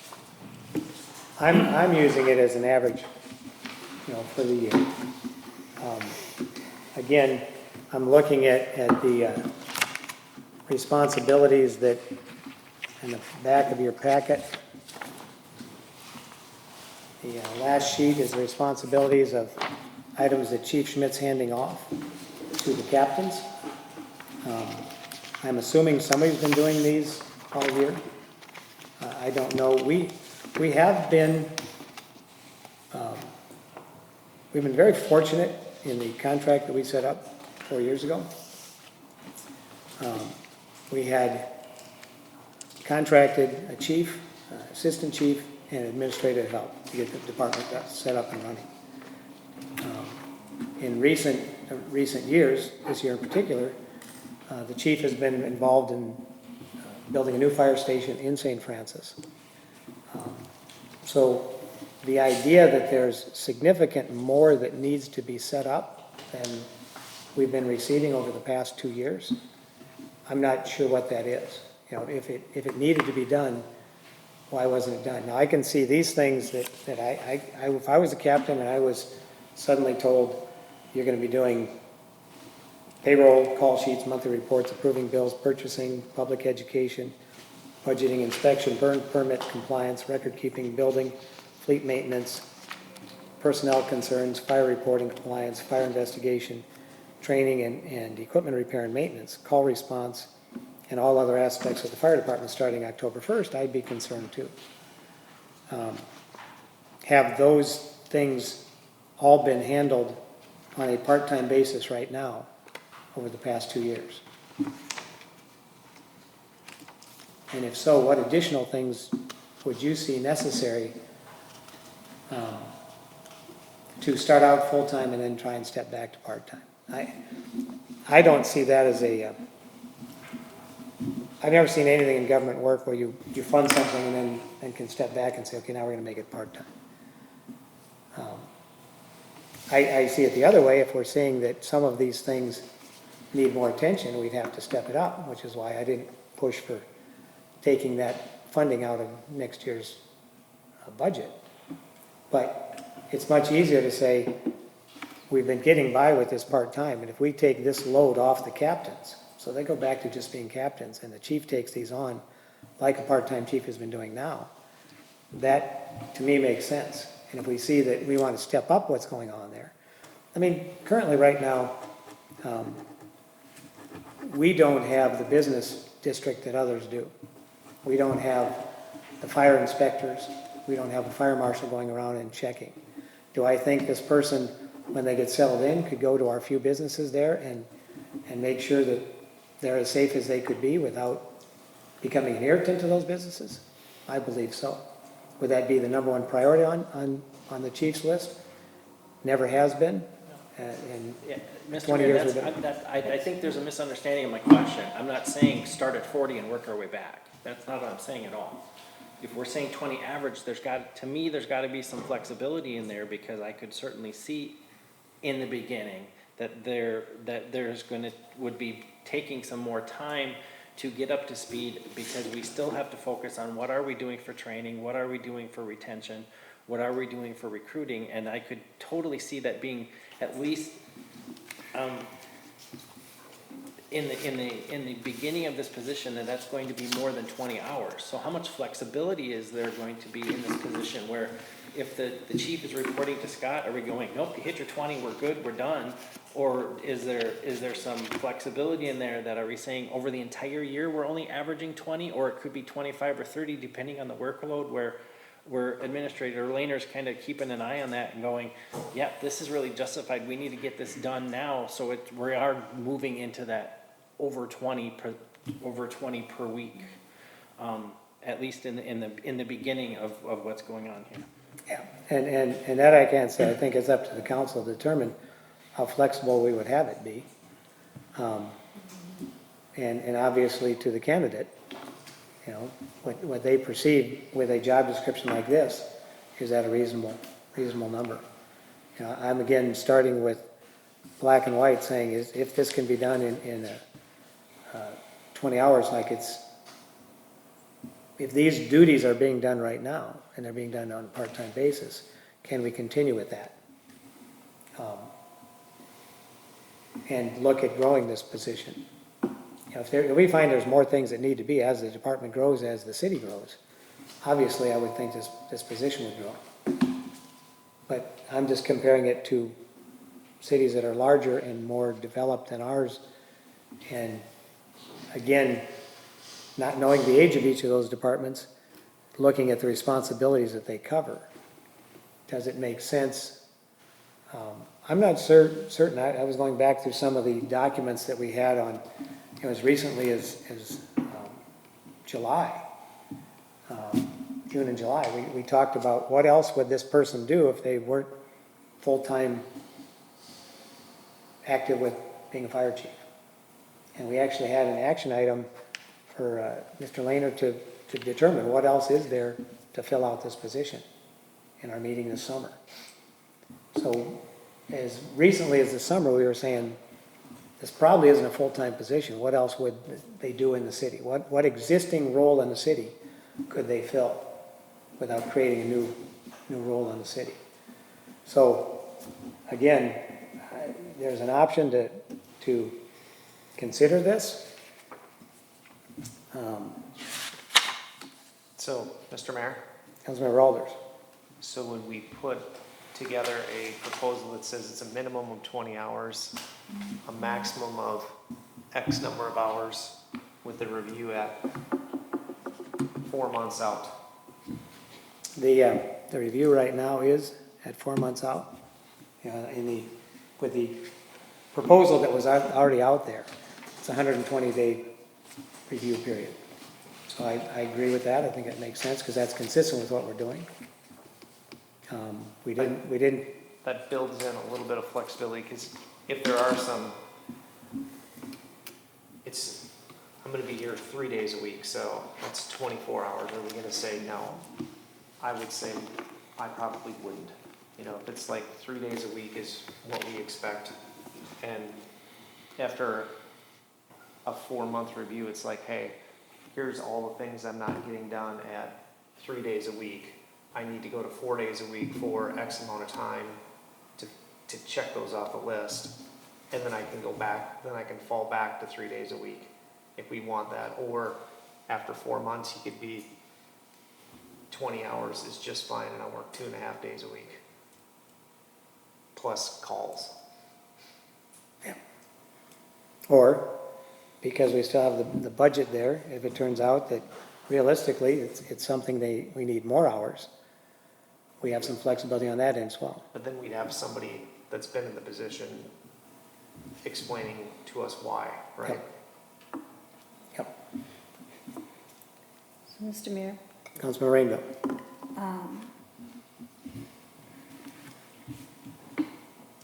again, we got this information. It's hard to read it through it and listen and try to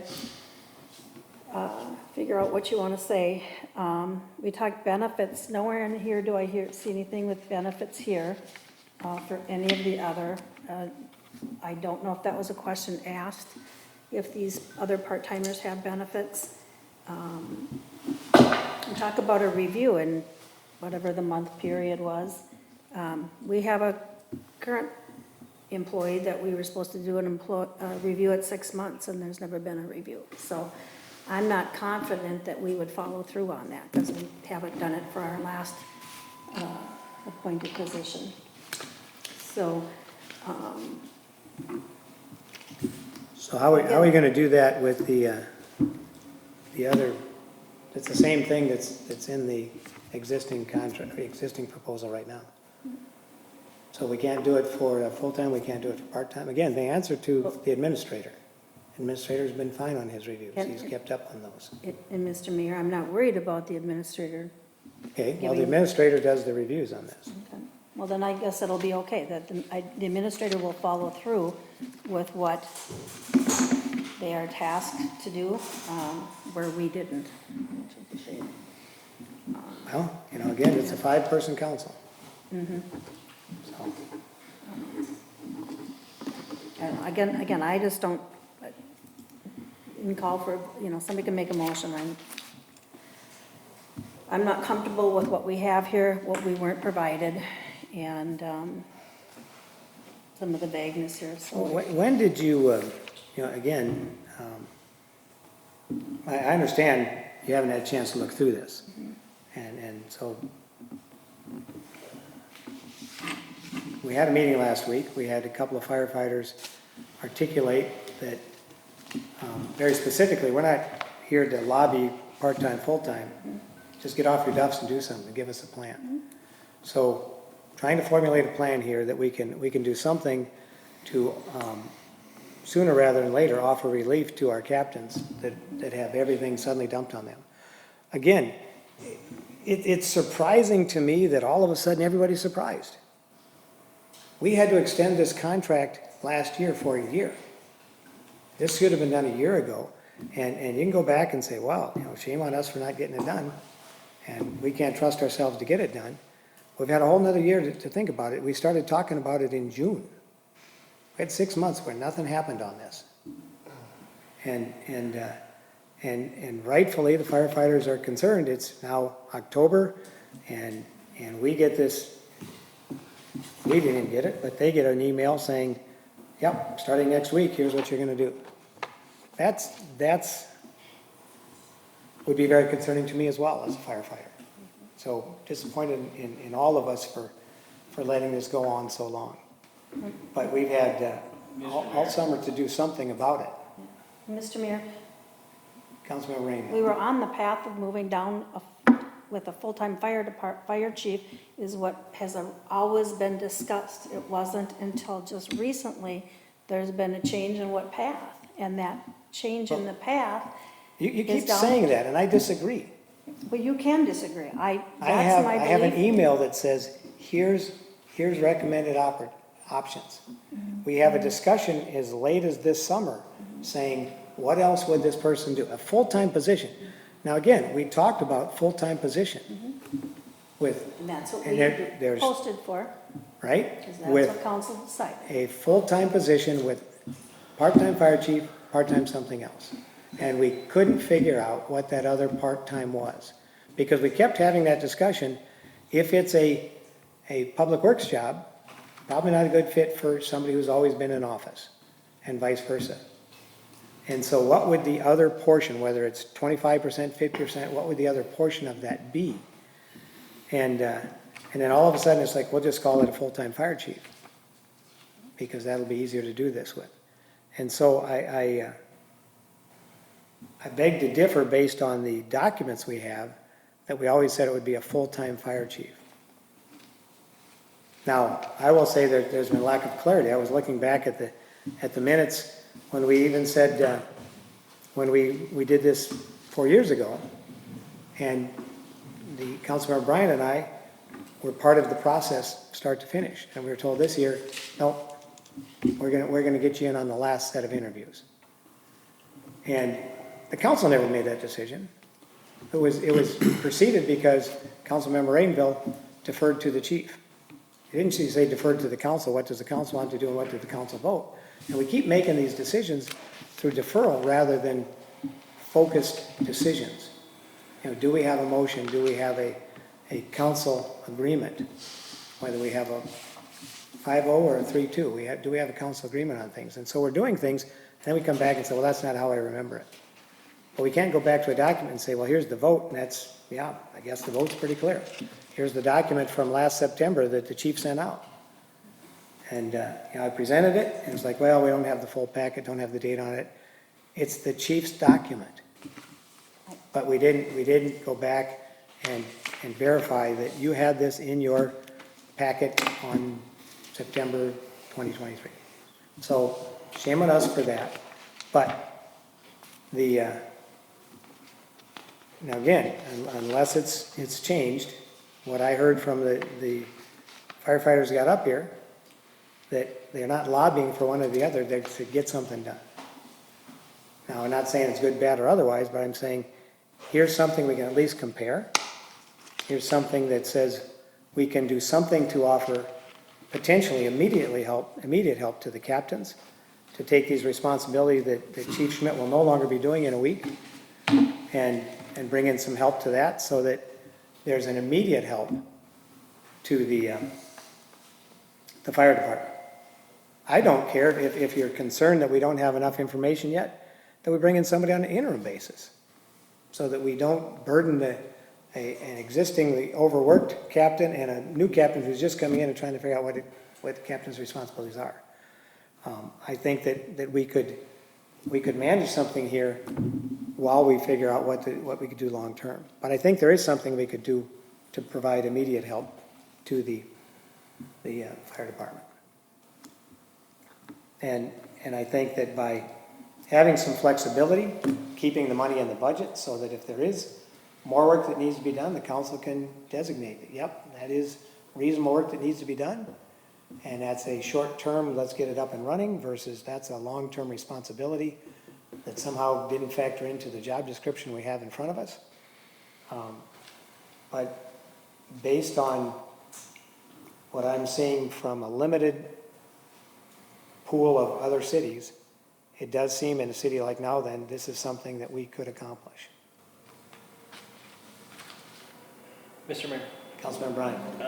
and I don't know if this is a question for Administrator Lehner or something that needs to be looked at. Is there a minimum, you talked about potentially sweetening the pot with benefits. Is there a minimum number of hours that someone needs to work in order to be eligible for benefits? I don't know. Mr. Mayor? Yes, it is, it's 40 hours, that is what is in the personnel handbook that you guys approved in the phase 1.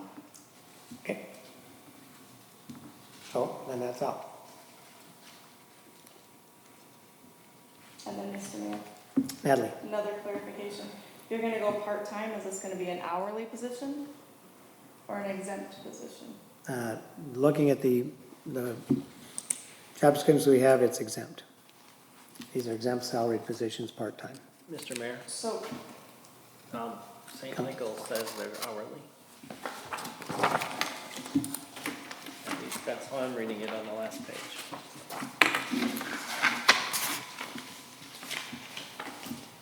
That's an hourly part-time to full-time position.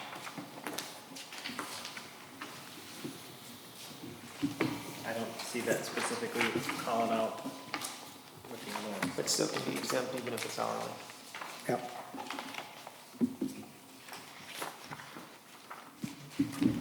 and then, Mr. Mayor, one more question, please. Yes, ma'am. If they're part-time, are we allowing them to have another job somewhere? Or is this just a retired person, or is this gonna be someone who's got an obligation to another position? Obviously, this would be their primary, but they could have another position.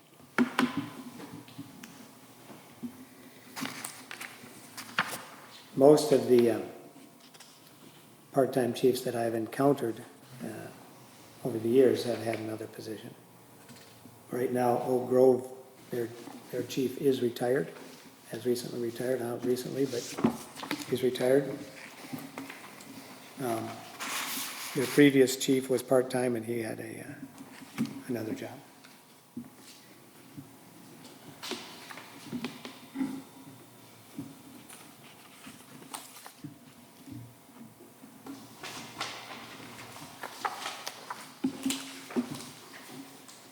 Mr. Mayor, Councilman Bryan. so if we're saying they're hourly but exempt, does that mean they don't get overtime after 20 or overtime after 40? Or how does that work? My understanding is the overtime is 40 Okay. by state regulations. And this being a, what we'd be offering is a salaried position, potentially. So that you put in 10 hours one week and you put in 30 the next, you're still getting the weekly portion of your, or monthly portion of your pay.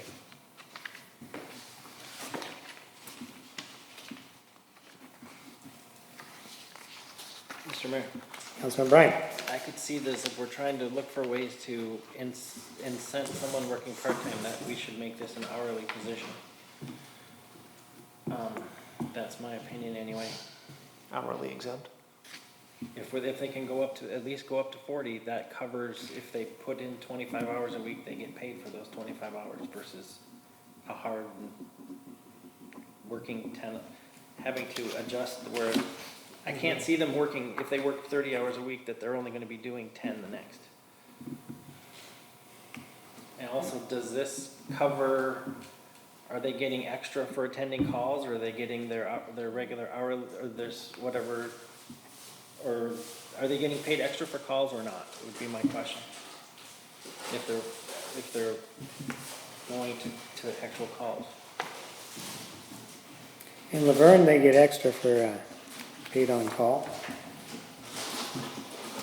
And are they getting paid at their hourly rate or the firefighter rate? Firefighter rate. There is a flat rate, 10,456. Typically, they're saying they're working 4 to 5 hours a week.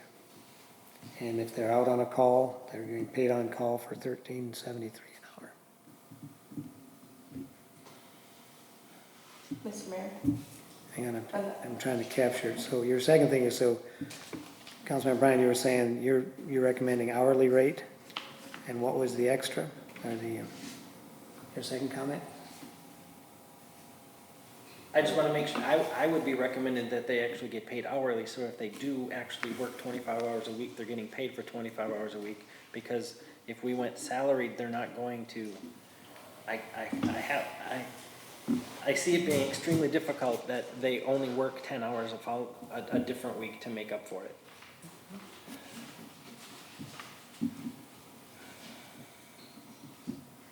And you had another comment though, too. It was extra for calls for fire. Oh, Oh, the calls worked, right. hi, Natalie. So then my other question then is if we go to hourly, what about holidays, evenings, weekends, the stuff that is in the personnel policy for overtime or 1.5 or double time?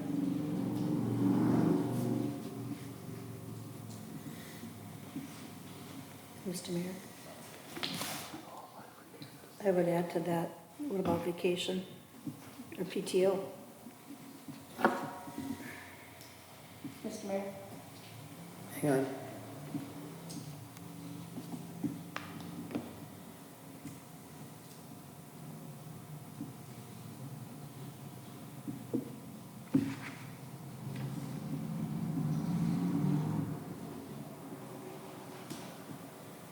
All right, Natalie? Then, as far as PTO would be concerned, it would be the ESST. For the earn sick and save, There wouldn't be anything else. there would not be anything else.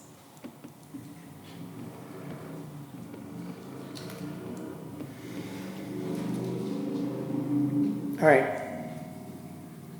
Anything else you want to throw at it here? ESST doesn't apply to firefighters. PTO isn't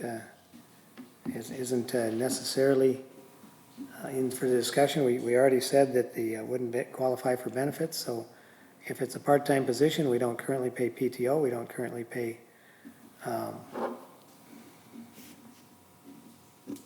the, or offer benefits.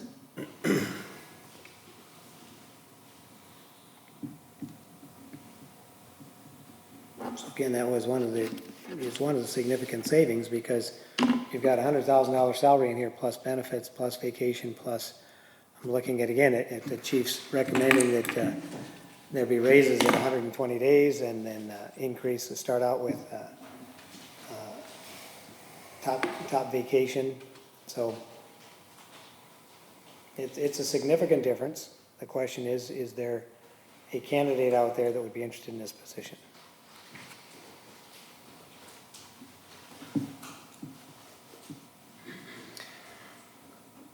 So, Mr. Mayor, our plan would be to go to the two candidates, give them our salary range of this 4268 to 6401 per hour. Based on their qualifications, we would offer them somewhere in that range. And it would be an exempt hourly position that's going to average 20 hours is what our target is. It could be more initially, but our goal is it's going to be a 20-hour position. Correct. No benefits. There would be eligible for ESS, what is it, ESST? ESST, and I believe I have to verify, just because he would be an employee. I'm sorry, Mr. Mayor. Natalie? Because he would be an employee it's sick and versus say it. just a fire, like a volunteer paid on call. So I believe he would qualify for the ESST. It would be. Or he or she. Yeah. And in addition to his hourly average, or hourly pay for his fire chief, he would be eligible for on-call pay at a different rate.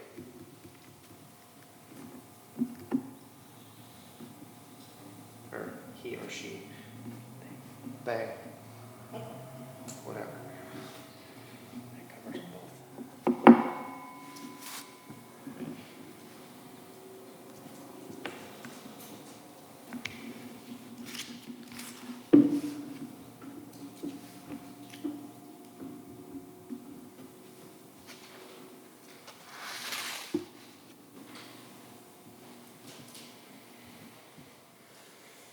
Isaac, you had something you wanted to say.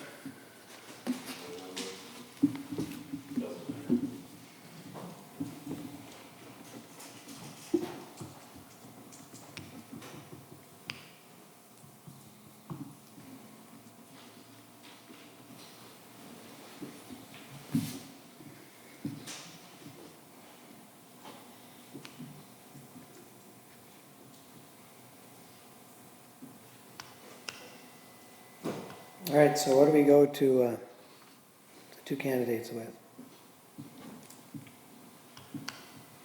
Did you summarize? Do you want me to again? So we're gonna, I'll make a motion to go to the two candidates that have passed their screening and offer a part-time position with a 20-hour average with a hourly exempt wage of $42.68 to $64.01. They would be eligible for ESST.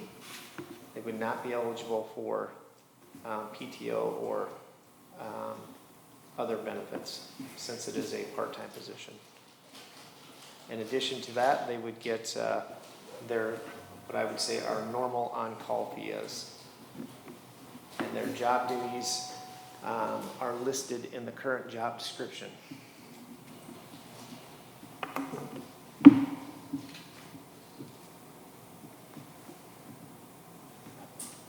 It's your turn, Dan. All right.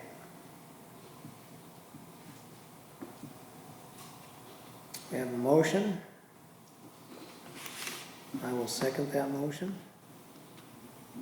Mr. Mayor, Councilmember Bryan. I'm just playing out several different scenarios in my head.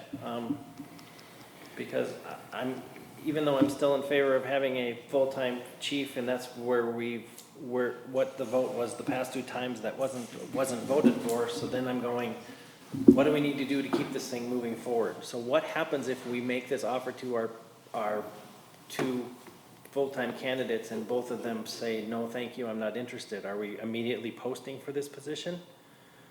Or do we need to post this first if it does become a part-time position?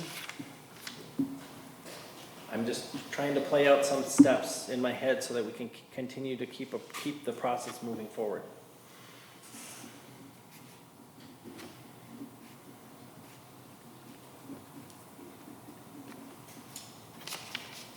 Now, one option is to post it immediately. Last time we posted it for 2 weeks.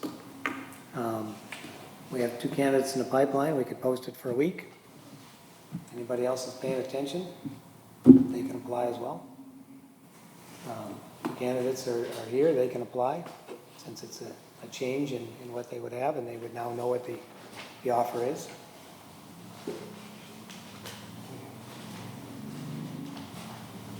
Mr. Mayor, Natalie? I do have one more question because the way Councilmember Alders said it would be hourly exempt.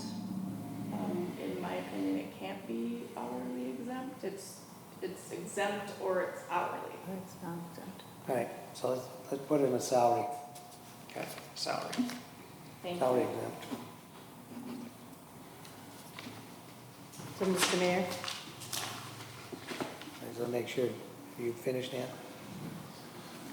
For the moment, Okay, Councilmember Rainbow. okay, so to clarify, salary is hourly.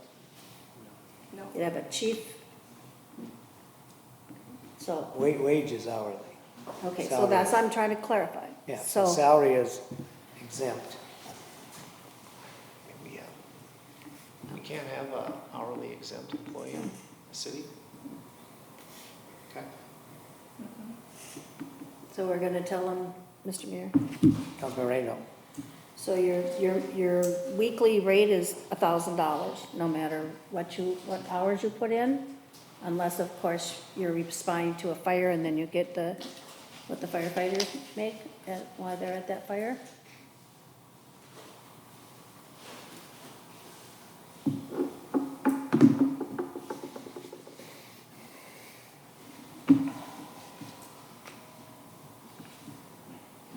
At the bottom end,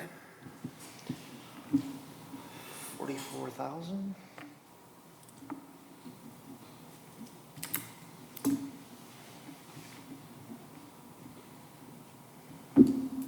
yeah, so it's about $850 a week. Top end. So we're just gonna put the salary range in there, half of what's in there for the compensation today. Yep.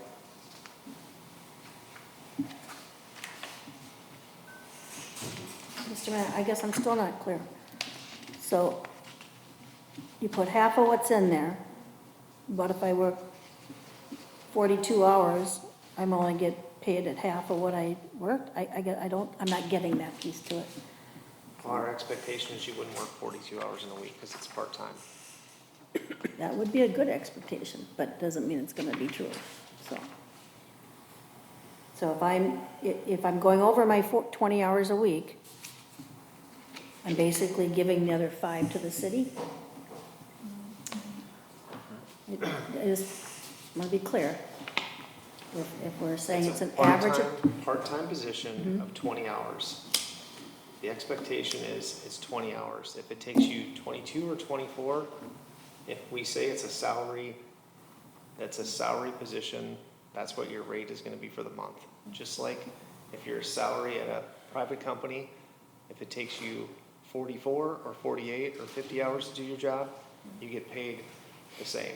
I just wanna be clear, because this, in my opinion, this person's gonna come in to a department that's 3.5 years old, that needs guidance, that maybe hasn't had the full attention that it's needed over the last couple of years, just based on the structure that was in place.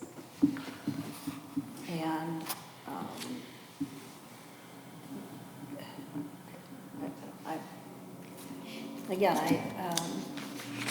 I'm not in favor of part-time, so I guess I can't I can't wrap my head around it. I think it's just foolish, but it's up to the prerogative of the council. Well, and I think, and that's one of the challenging things here, is we haven't done anything, depending on whether it's 3.5-year-old department or 5.5 years we've been doing this. We've had nothing but top-notch service the whole time, and then this person that's gonna come in and clean up what hasn't been done. We can't have it all ways. Either it's been done great, or it hasn't, and there's now cleanup. And so that's why we have to bring somebody in full-time to do cleanup. Or we have a great department, but it needs some shared workload, because we only have 2 captains, and one of them's brand new. And so, yes, there is a role for a chief, and to build up the officer corps, and to recruit more people. But are there departments out there doing that successfully with part-time chiefs? And it appears there are. Now, are they 3.5 years old? Nope. I think we're the only 3.5-year-old out there. So if that becomes our criteria, then, again, it wasn't one of the questions asked of anybody that applied previously. How old is the department you come from? And how does that factor into how you're going to manage the group we have here? For better or for worse, the advantage we have here when we separated from the GPA is, and not to take it lightly, but we got excellent people with years of experience. I would be much more concerned at a 3.5-year-old department that was starting out with all new equipment and all new personnel. And not to take lightly what these guys sacrificed to come over and be with us. But I do think that we can do well with a part-time position, knowing that we kept the budget there, that if we have to grow it, we have to grow it. But we can never shrink it once we jump off that ledge. So, Mr. Mayor, Councilmember Alders. are you proposing or suggesting or asking, should we update the motion to repost it with these new requirements for a week and let the other 2 existing candidates apply for it, or automatically apply them for it, and see if anybody else is interested as well? I'm just wanting to make sure we're doing our due diligence and that whatever we need to do needs to be done, so we don't, if it has to be posted, then we need to post it. If we don't have to post it because we don't have candidates, what happens if both of those candidates say, I see this being more work, or whatever it is, and it's gonna take more than 20 hours a week, so no, I'm not interested, and now we have no candidates, so then we need to do something with So it. then let's post, Okay. modify the motion. I'll modify the motion to repost the position for, do we want 1 week or 2 weeks? I'd say 1 week. 1 week with the updated parameters on benefits and salary and our expectations. And we reach out to the 2 existing candidates and let them know that it's been reposted based on the updated job parameters. All right, so that's your revised motion. I will second that revised motion. Mr. Mayor? Councilmember Rainville. So, Councilmember Alders just said, we're gonna let them know that we're gonna repost it with these new parameters. So are we not asking them if they're interested in having a part-time job at 20 hours, So no matter what? I think we are, but Okay. if we're gonna post it, then they need to apply for the new position Why would they need to apply? because we've Well, updated it. you had said they could automatically be I considered. think, Yes. again, an attorney would be able to answer that question, and we change it. But to me, if we offer to them and they say no, then why would they apply? And a week for a position such as this, I think we're not giving it enough time. But yet, we're at almost August 1, or October 1, so we don't have time. Well, and remember, our original posting was 2 weeks. full-time chief that offered benefits and 40 hours a week and, And there A might good be somebody salary that and- wants 20 hours a week, Mary. I hope so.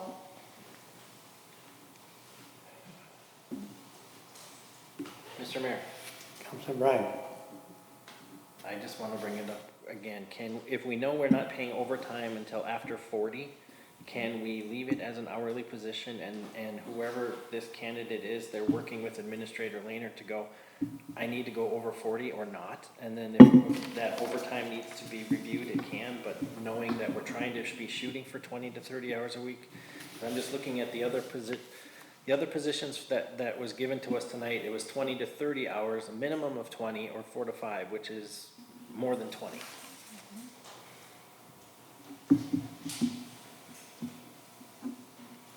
What's the 4 to 5 is more than 20? You have Laverne at 4 to 5 hours a week, so that's more than 20 hours, that's 20 to 25 hours a week. No, that's That's 20 4 to to 25. 5. That's 20 to 25 hours a 20. month. That's That's a month. 4 to 5 hours a week. Okay. Yeah, a week, 5 times 5 is 20. 5. No, Not a day, not a day. a week. Okay, all right, okay. Gotcha. So it's an hour a day.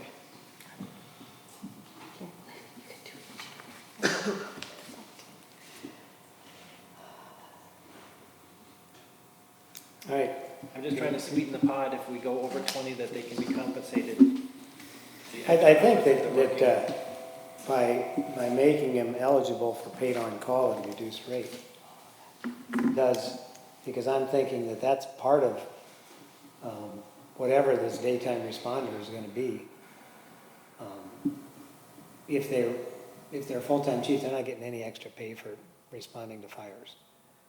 To me, that's a, Again, I'm not saying that we're saying they're a full-time chief right now because. no, but I'm just saying that these others, the Laverne gets paid on call. The other ones don't. They go to the fires, that's part of their salary, so. Yeah, because I know going forward with the full-time chief is not going to happen tonight. So what do we get? I'm just trying to get, again, all my questions answered so we can find something and move forward. Okay. So, what other questions? If the motion is that we're gonna be hard and fast at 20, then there's really not much that I can do about it. So, but I still think if we made it hourly, that gives us the option so that they can be compensated if they need to go 4, 5, 10, 20 hours over without having to pay overtime. And as you said, the money's in the budget. Yeah, and I think you give it a go and you see how it's working and evaluate. And if it needs to be raised from 20 hours, then we evaluate at that point. Okay, I'm just voicing my concern. Yep. I think back to if it's gonna be hourly, it can't be exempt, and that's an issue, because then you start entering in a lot of other things that don't typically factor in the fire department, like holidays. But that's doubling their potential workload that they get compensated for, if the week comes up, so, but. Understood. So, Mr. Mayor, Mr. Langer? so just to be clear, since we have gone this route at this point, who is the council, who, is the job write-up going to change then? Are you gonna decide on an hourly rate? Is somebody in the council going to be contacting these individuals? Are you looking at staff to redo? I'm not clear on what the marching orders are going forward. I'm not even clear on the dollar amount that we're talking about, but. So is Well, somebody gonna- again, the job description doesn't change. Okay. The hourly rate that the salary was based on in the original posting doesn't change, but the hourly requirement changes. So the original posting was based on an hourly rate of $42.68 times 2080. It was was a little over 88,000 low end and 113 something on the high end. So those brackets still there, but at a 20-hour rate rather than a 40-hour rate. Mr. Mayor, Yes, sir. I'm fully aware that the brackets are there, but I'm guessing you all are gonna decide on an hourly rate that's gonna go into that? How are we deciding on the current candidates? The same thing, you're looking at level of experience, Right, and you're determining what to offer when you had the candidate. Because they don't know what the actual offer is right now. no, they They do know not. a range. And so the same thing, it'd be a range, only half of what it was for a full-time position. So if I'm hearing you correctly, then if the posting was gonna go out, there's no changes, same rate, range, and 20 hours. Correct. Have I captured that correctly so far? And the request was for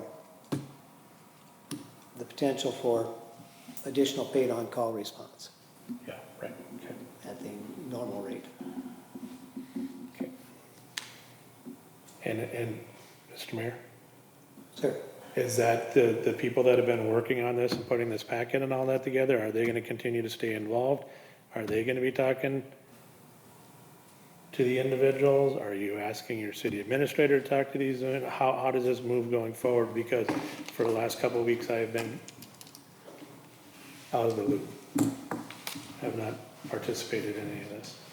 So I don't know what the expectation is going forward. So I just want to be clear. Mr. Mayor? Councilmember Rainville. So the on-call paid, so if I'm the part-time chief and I'm in the office working on my administrative stuff, and because I'm there during the day and there's a call out and I'm gonna be called out, so then I'm clocking out from my chief job and then I'm clocking back in for my response call, and then I clock back out of my response call and clock back into my chief's call. I'm just wondering. It makes it easier, we don't include the paid on call. They just go as part of their duty. If it's outside their core hours, we can add it. If it's inside their core hours, I mean, I think we're starting to split hairs here. Mr. Mayor, Sure. we had 2 calls today for the fire department. One was at 5:17 a.m. and one was at 5:27 p.m. Both of which would be outside of your core hours. So what is your expectation? If those core hours are gonna be 3 days a week for 8 hours, and you're saying that they're gonna be in the office Monday, Tuesday, Wednesday, or Monday, Wednesday, Thursday, whatever parameter that is of those 5 days, you're not splitting hairs, you're deciding if you're here in your core hours, you're getting paid one rate. If you're here outside of those hours, assuming that that individual lives in a response area that's even reasonable for them to get here, and also assuming that if you have interest in a part-time position, they meet the parameters and qualifications set forth originally on the job posting. So if you're telling me that hey, for a part-time position, I can get 50, 60 grand a year, well, why wouldn't I want to work 20 hours a week for the city of Nowlan rather than 40 hours a week for the city of Nowlan in Public Works? Doesn't mean that I'm qualified, but I certainly have interest in it. It sounds great on paper. Do you see the conundrum? Well, it's certainly cleaner to say, this is the salary. And the expectation is they're a daytime responder.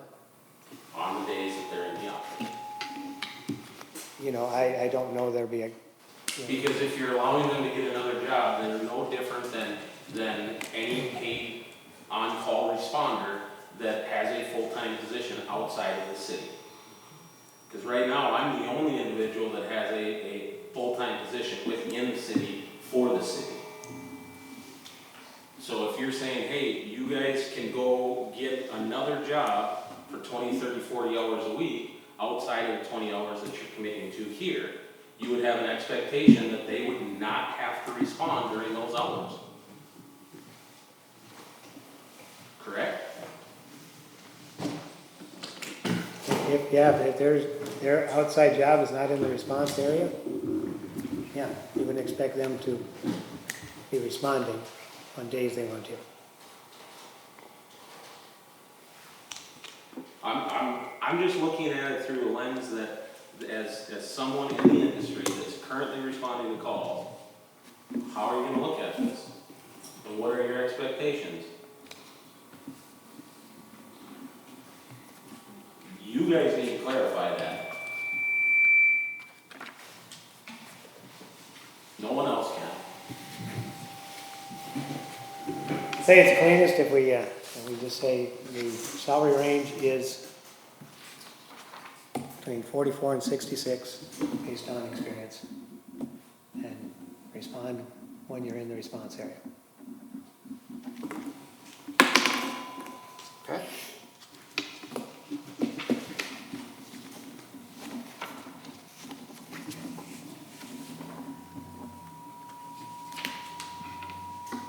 So, Mr. Back to Mayor? Mr. Laner's question as to communicating, posting, communicating to the existing. I'm assuming you talked to them previously based on your email when you said that there was a possibility this was going part-time. And they wanted to stay in the process depending on the, I think in your email said wage and, or the salary and the hours. And So what the expectations were as far as the job description. So would it be reasonable to communicate to them the hours, the salary, and the job description? And that we would be looking for interest over the next week? So, are you asking me to come up with the dollar amount then, in the range? No, I mean, that's, right now, they're in there knowing it's somewhere between 88 and 113, based on experience. That has not been determined yet. Okay. So now it's in the same range, only half that amount. Okay. So somewhere Who will between determine 44, the offer? 44.4 and 66.6. So, Mr. Mayor, Yes, sir. if they are interested in it then, who would be making the determination on their qualifications and making job offers?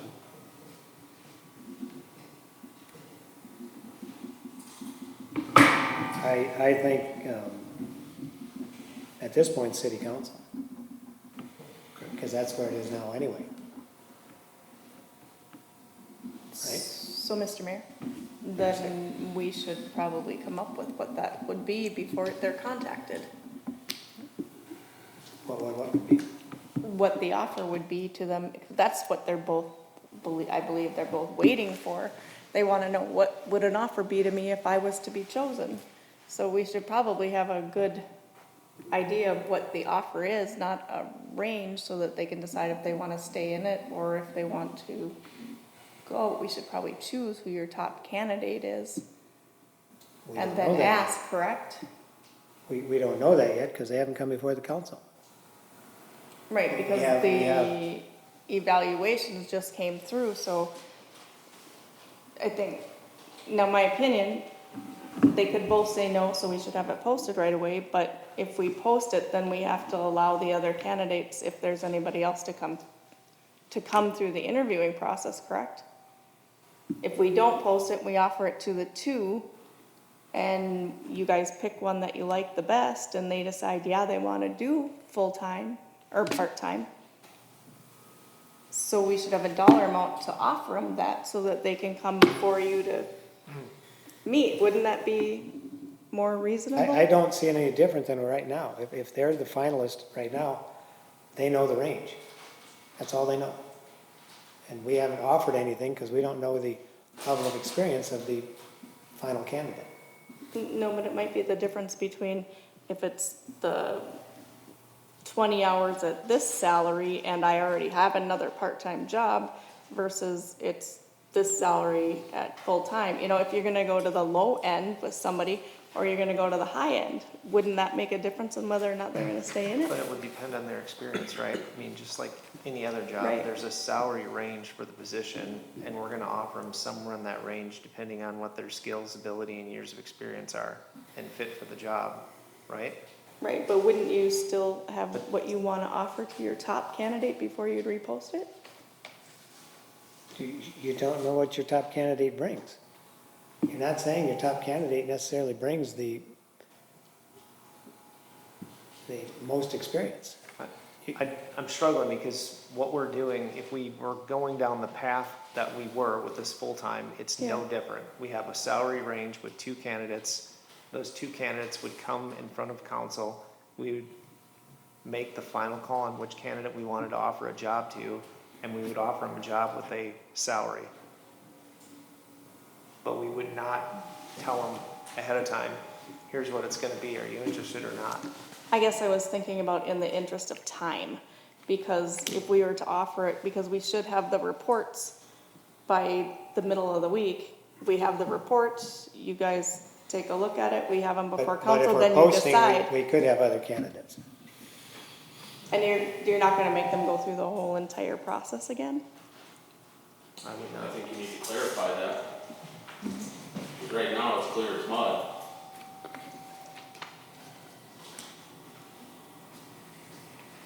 I would say they would not have to go through the whole process again.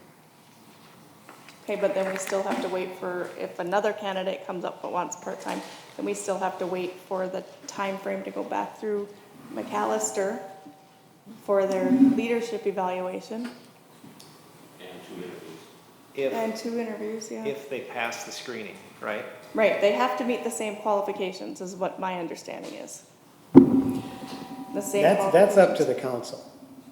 Well, you said the posting didn't change, so I thought that meant everything stays the same. No, that's up to the council. Okay, so is We- that we- changing for the posting? Yeah, that was, Mr. Mayor.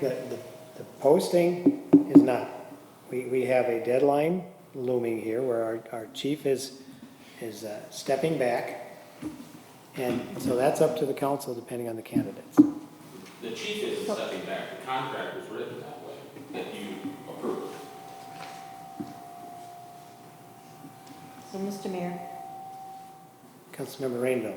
to Ms. Johnson's question, I thought the only change in this was it's gonna be part-time and no benefits, no nothing. And everything else in here was staying the same, but now you're saying that that's up to the council. Well, wouldn't that be part of this motion if we're gonna make changes to this? Or are you gonna make a motion right after we vote on this and then look at what the qualifications are? I don't know.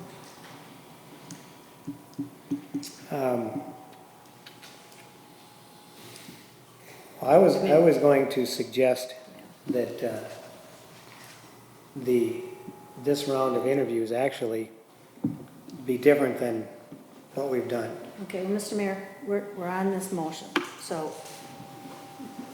are we looking to change, in addition to the other items that were mentioned in the motion, are we looking to change something in a job description that we felt captured what we need a position to do, what qualifications we need that position to do? Are we now looking at either lessening the responsibilities or lessening the qualifications? Or are we leaving I that said all as the is? job description stays the same. Okay. So, That doesn't mean the interview process stays the okay, same, Mr. Mayor, because that's not in the job okay, description. and I didn't ask anything about an interview. I asked about, other than the salary, the fact that it's part-time versus full-time as it was approved, that there's no benefits, there's no nothing, there's no nothing, there's no nothing. is there anything else in this job description that is changing? Because that was not part of any motion.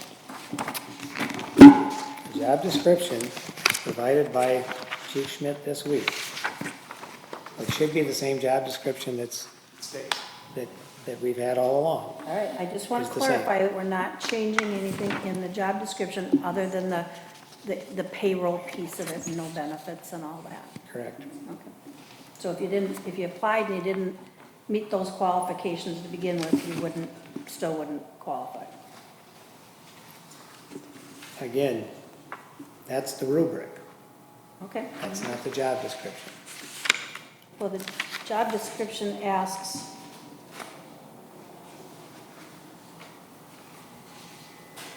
for required knowledge and skills and abilities. Minimum requirements. There's desirable qualifications. So none of that is changing. Just want to get that clear.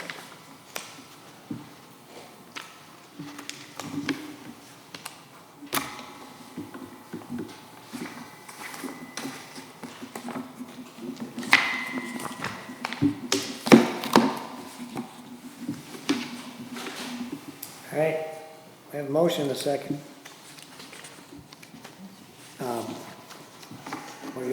Did we change that to a straight salary? Yes. All right, Mr. Mayor, can we start like right at the beginning, because it's changed so many times for me, so I get it right? Is that the job description stays the same, it goes to part-time, the salary stays the same, the two candidates don't have to, Salary does not. well, I stay. mean, at part-time. Yep. The two candidates do not have to re-interview. They do not. But you're wanting me to check with them, to follow up with them, let them know the changes.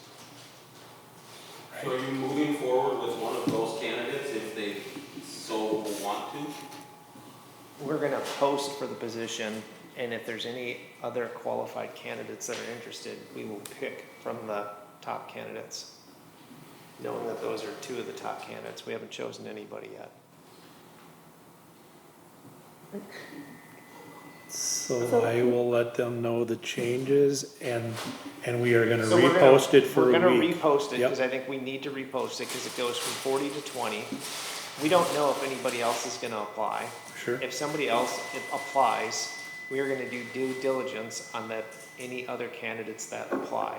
And if they meet the minimum requirements, or we put them into the interview process, they will be part of the interview candidate pool like these other two candidates are. Okay.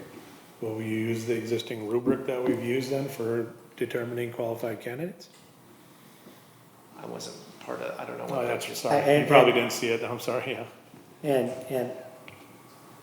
I want to go back to that because I would have liked to have been, as we had discussed here, liked to have been part of that. So I don't know that we would use the same rubric.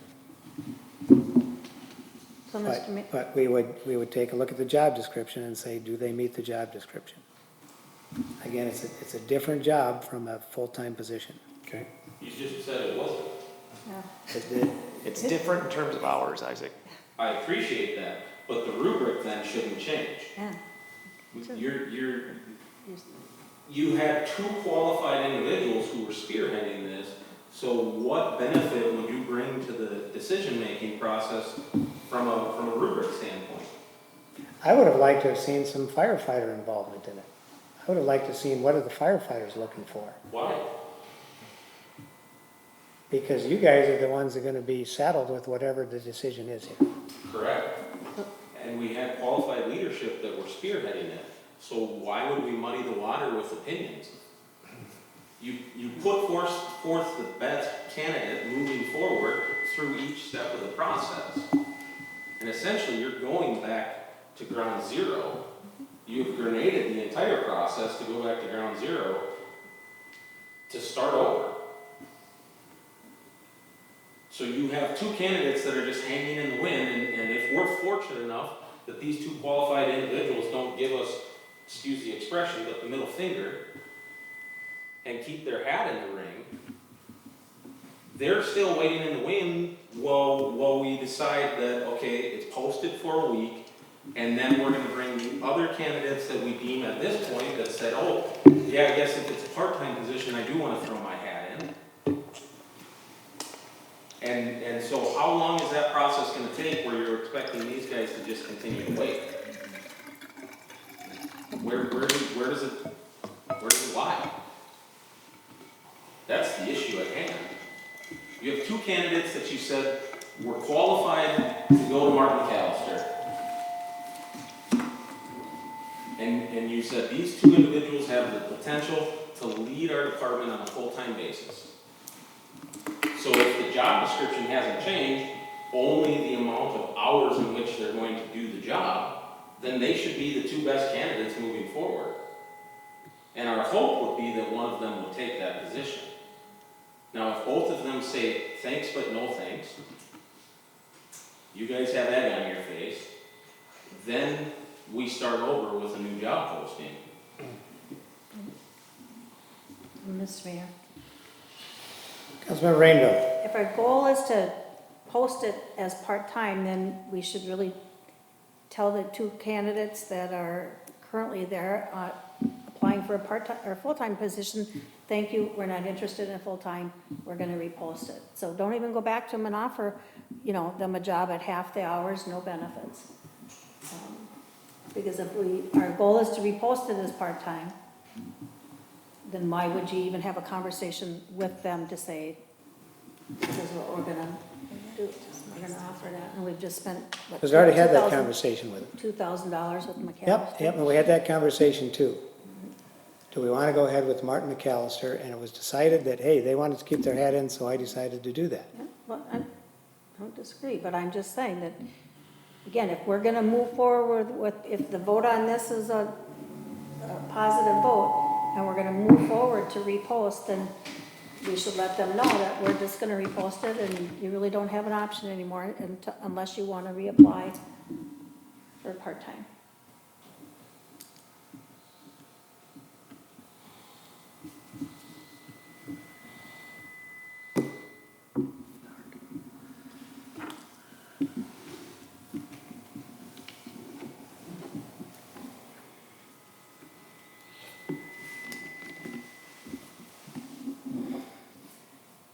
So you don't think that, because they're in already, that they, if they want to stay in, that they want to start it all over again? I think from a process standpoint, I believe the reason that we need to repost it is because we've changed the scope of the job. And I believe if these two candidates are interested with the revised scope, they are still viable candidates for the city. I also believe that there may be additional viable candidates that didn't apply because it was full-time versus part-time. And if there are other candidates that potentially are as good or better than these candidates, then we can do due diligence on any new candidates. If we don't find anybody we believe is better or more qualified or possesses the same traits, then we pick one of the two that, because they both have expressed interest in part-time. They were waiting to understand what is the salary package gonna be and what does the job look like. If we tell them the job description is the same, the salary's half, and there are no benefits because it's a part-time position, we might find out our answer, and then we're gonna have to see what happens in a week if any other candidates apply. But I believe that if they're interested in part-time, they're waiting to understand what we're gonna do from a salary standpoint. Now they know what the range are gonna be. They know what the benefits are gonna be. There aren't any. And there may be other semi-retired fire chiefs that have potential interest in the spot. So that's what I believe we should do, and that's how we should move forward. And if no one else applies, and these two are interested, we pick the best one. So, Mr. And you Mayor, give it a week, and you'll find out. Yes. Mr. Mayor, Councilmember Rainville. are the two existing candidates required to reapply for part-time? Or are they then eliminated from any new hiring interviews, anything like that? that's gonna be a question that everybody's gonna ask, so. I mean, I don't disagree that maybe there is somebody out there, but again, we're at October 1. I think that, And it is as Firefighter Schultz said, clear as mud. So, to me at least. But yeah, I mean, do these candidates have to reapply? Is it a whole hiring process? How long is that going to take? What do we do if And they Mr. say Mayor, no and no one else steps up and then we got nothing? Like, so we better, if this motion passes, then we better have a plan in place. The next motion better be a detailed plan, what we do going forward if nobody applies or nobody applies for part-time, or nobody applies that meets the qualifications that we're asking for in this job description. And they may be out there, but if they're not and they choose not to come in working more than 20 hours a week and not getting paid for it, what do we do? so let's give it a week, because we keep going down these scenarios, what if? Last time it was, who's gonna drive the truck on January 1st, and, you know, who's gonna do all these things that the chief's not doing now? You know, we're really good at worst-case scenarios. I remember in May saying we wouldn't have an office help till sometime in July. And sometimes things work out pretty well. But let's give it a week and find out, because in a week we may find out nobody's applying for it and the two that are here don't want it. And then at that point, yep, we gotta start over again. But when you're starting over again, when you don't even know anything, Exactly. that makes it even more challenging. Yep, that's fine. You can do whatever you want. and Mr. Mayor, I do have one more question for clarification. Ma'am, If there are some other candidates, do the first two candidates get scored to however, if you're not gonna use the same rubrics that they used with the first interviewing, do the first two candidates get rescored? so in this case, it will be up to the council to decide that. That's what I'm wondering though, And- because but if they again, ask. we didn't decide that until we had candidates applying. I would propose if both candidates are interested in a part-time position, we go back to both of them. They do not need to reapply. Tell them their name is still in the hat. And we're gonna post this for a week to see if there are any other candidates that are out there that potentially would apply because it is part-time. And we will determine if any of those candidates will move forward to the final selection. Because these two are potentially in the final selection based off everything that we've had, right? Yep. Right, so the scoring and all that is the So same. just, those two are over here, then we have a new bucket of candidates that are here, and we decide if any of those candidates move up with the top two.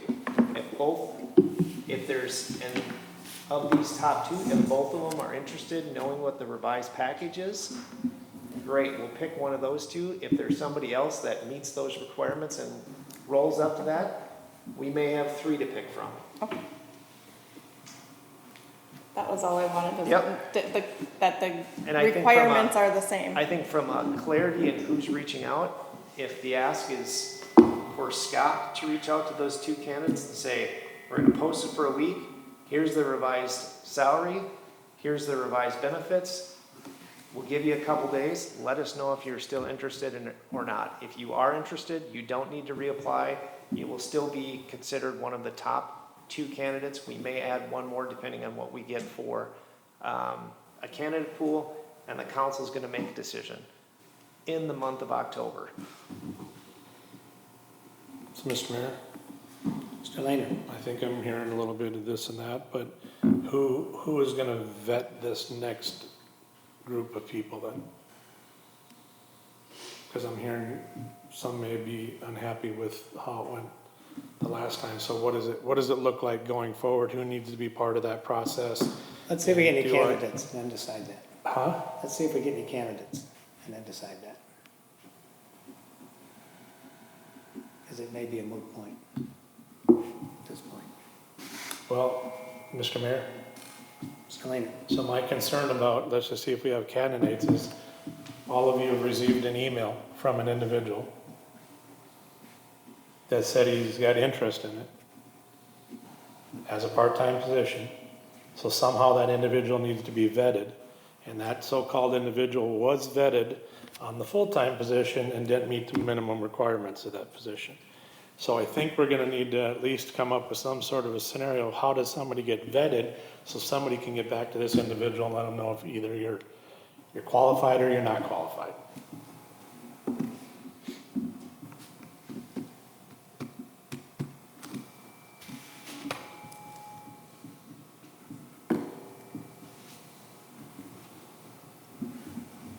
Mr. Mayor. Councilmember Rainville. If what we have said is that the job description doesn't change other than the salary, the hours and no benefits,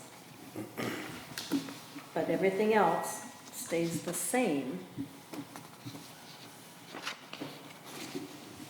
if that person didn't meet the qualifications, then I wouldn't need them going the second time around.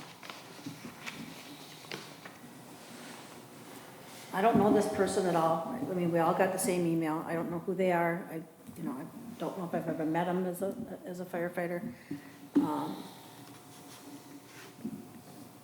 But if they didn't meet the qualifications first time around, unless it was by 6 weeks of something that they didn't have, that maybe they would now, 6 weeks more and whatever. We wouldn't know what that is, though.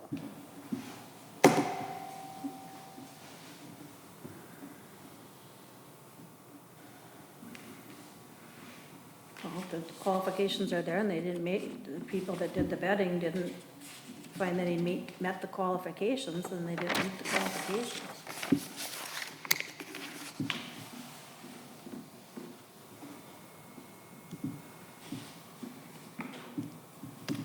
All right, we have a motion to post a position for a week.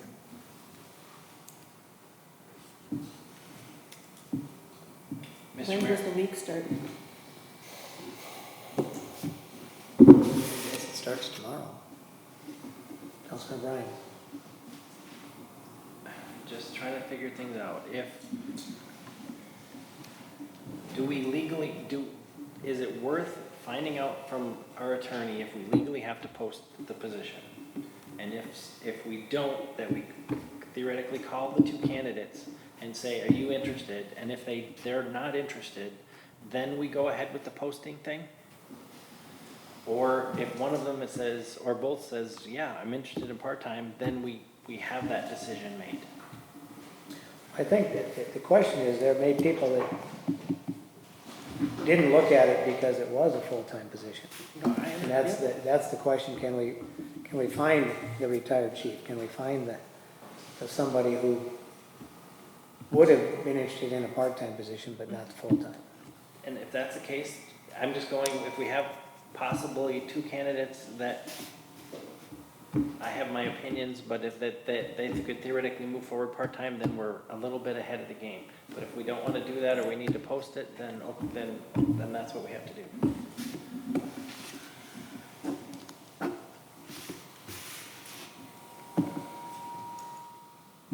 At this point, the motion is to post.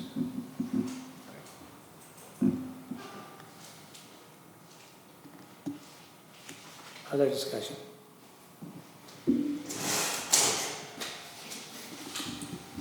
Seeing here and none, I'll call for the motion, for the vote. Those in favor? Aye? Aye. Aye?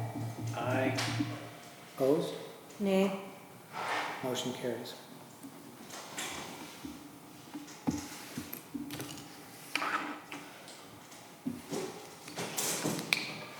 I move to adjourn. We're adjourned. I hope you caught on that, because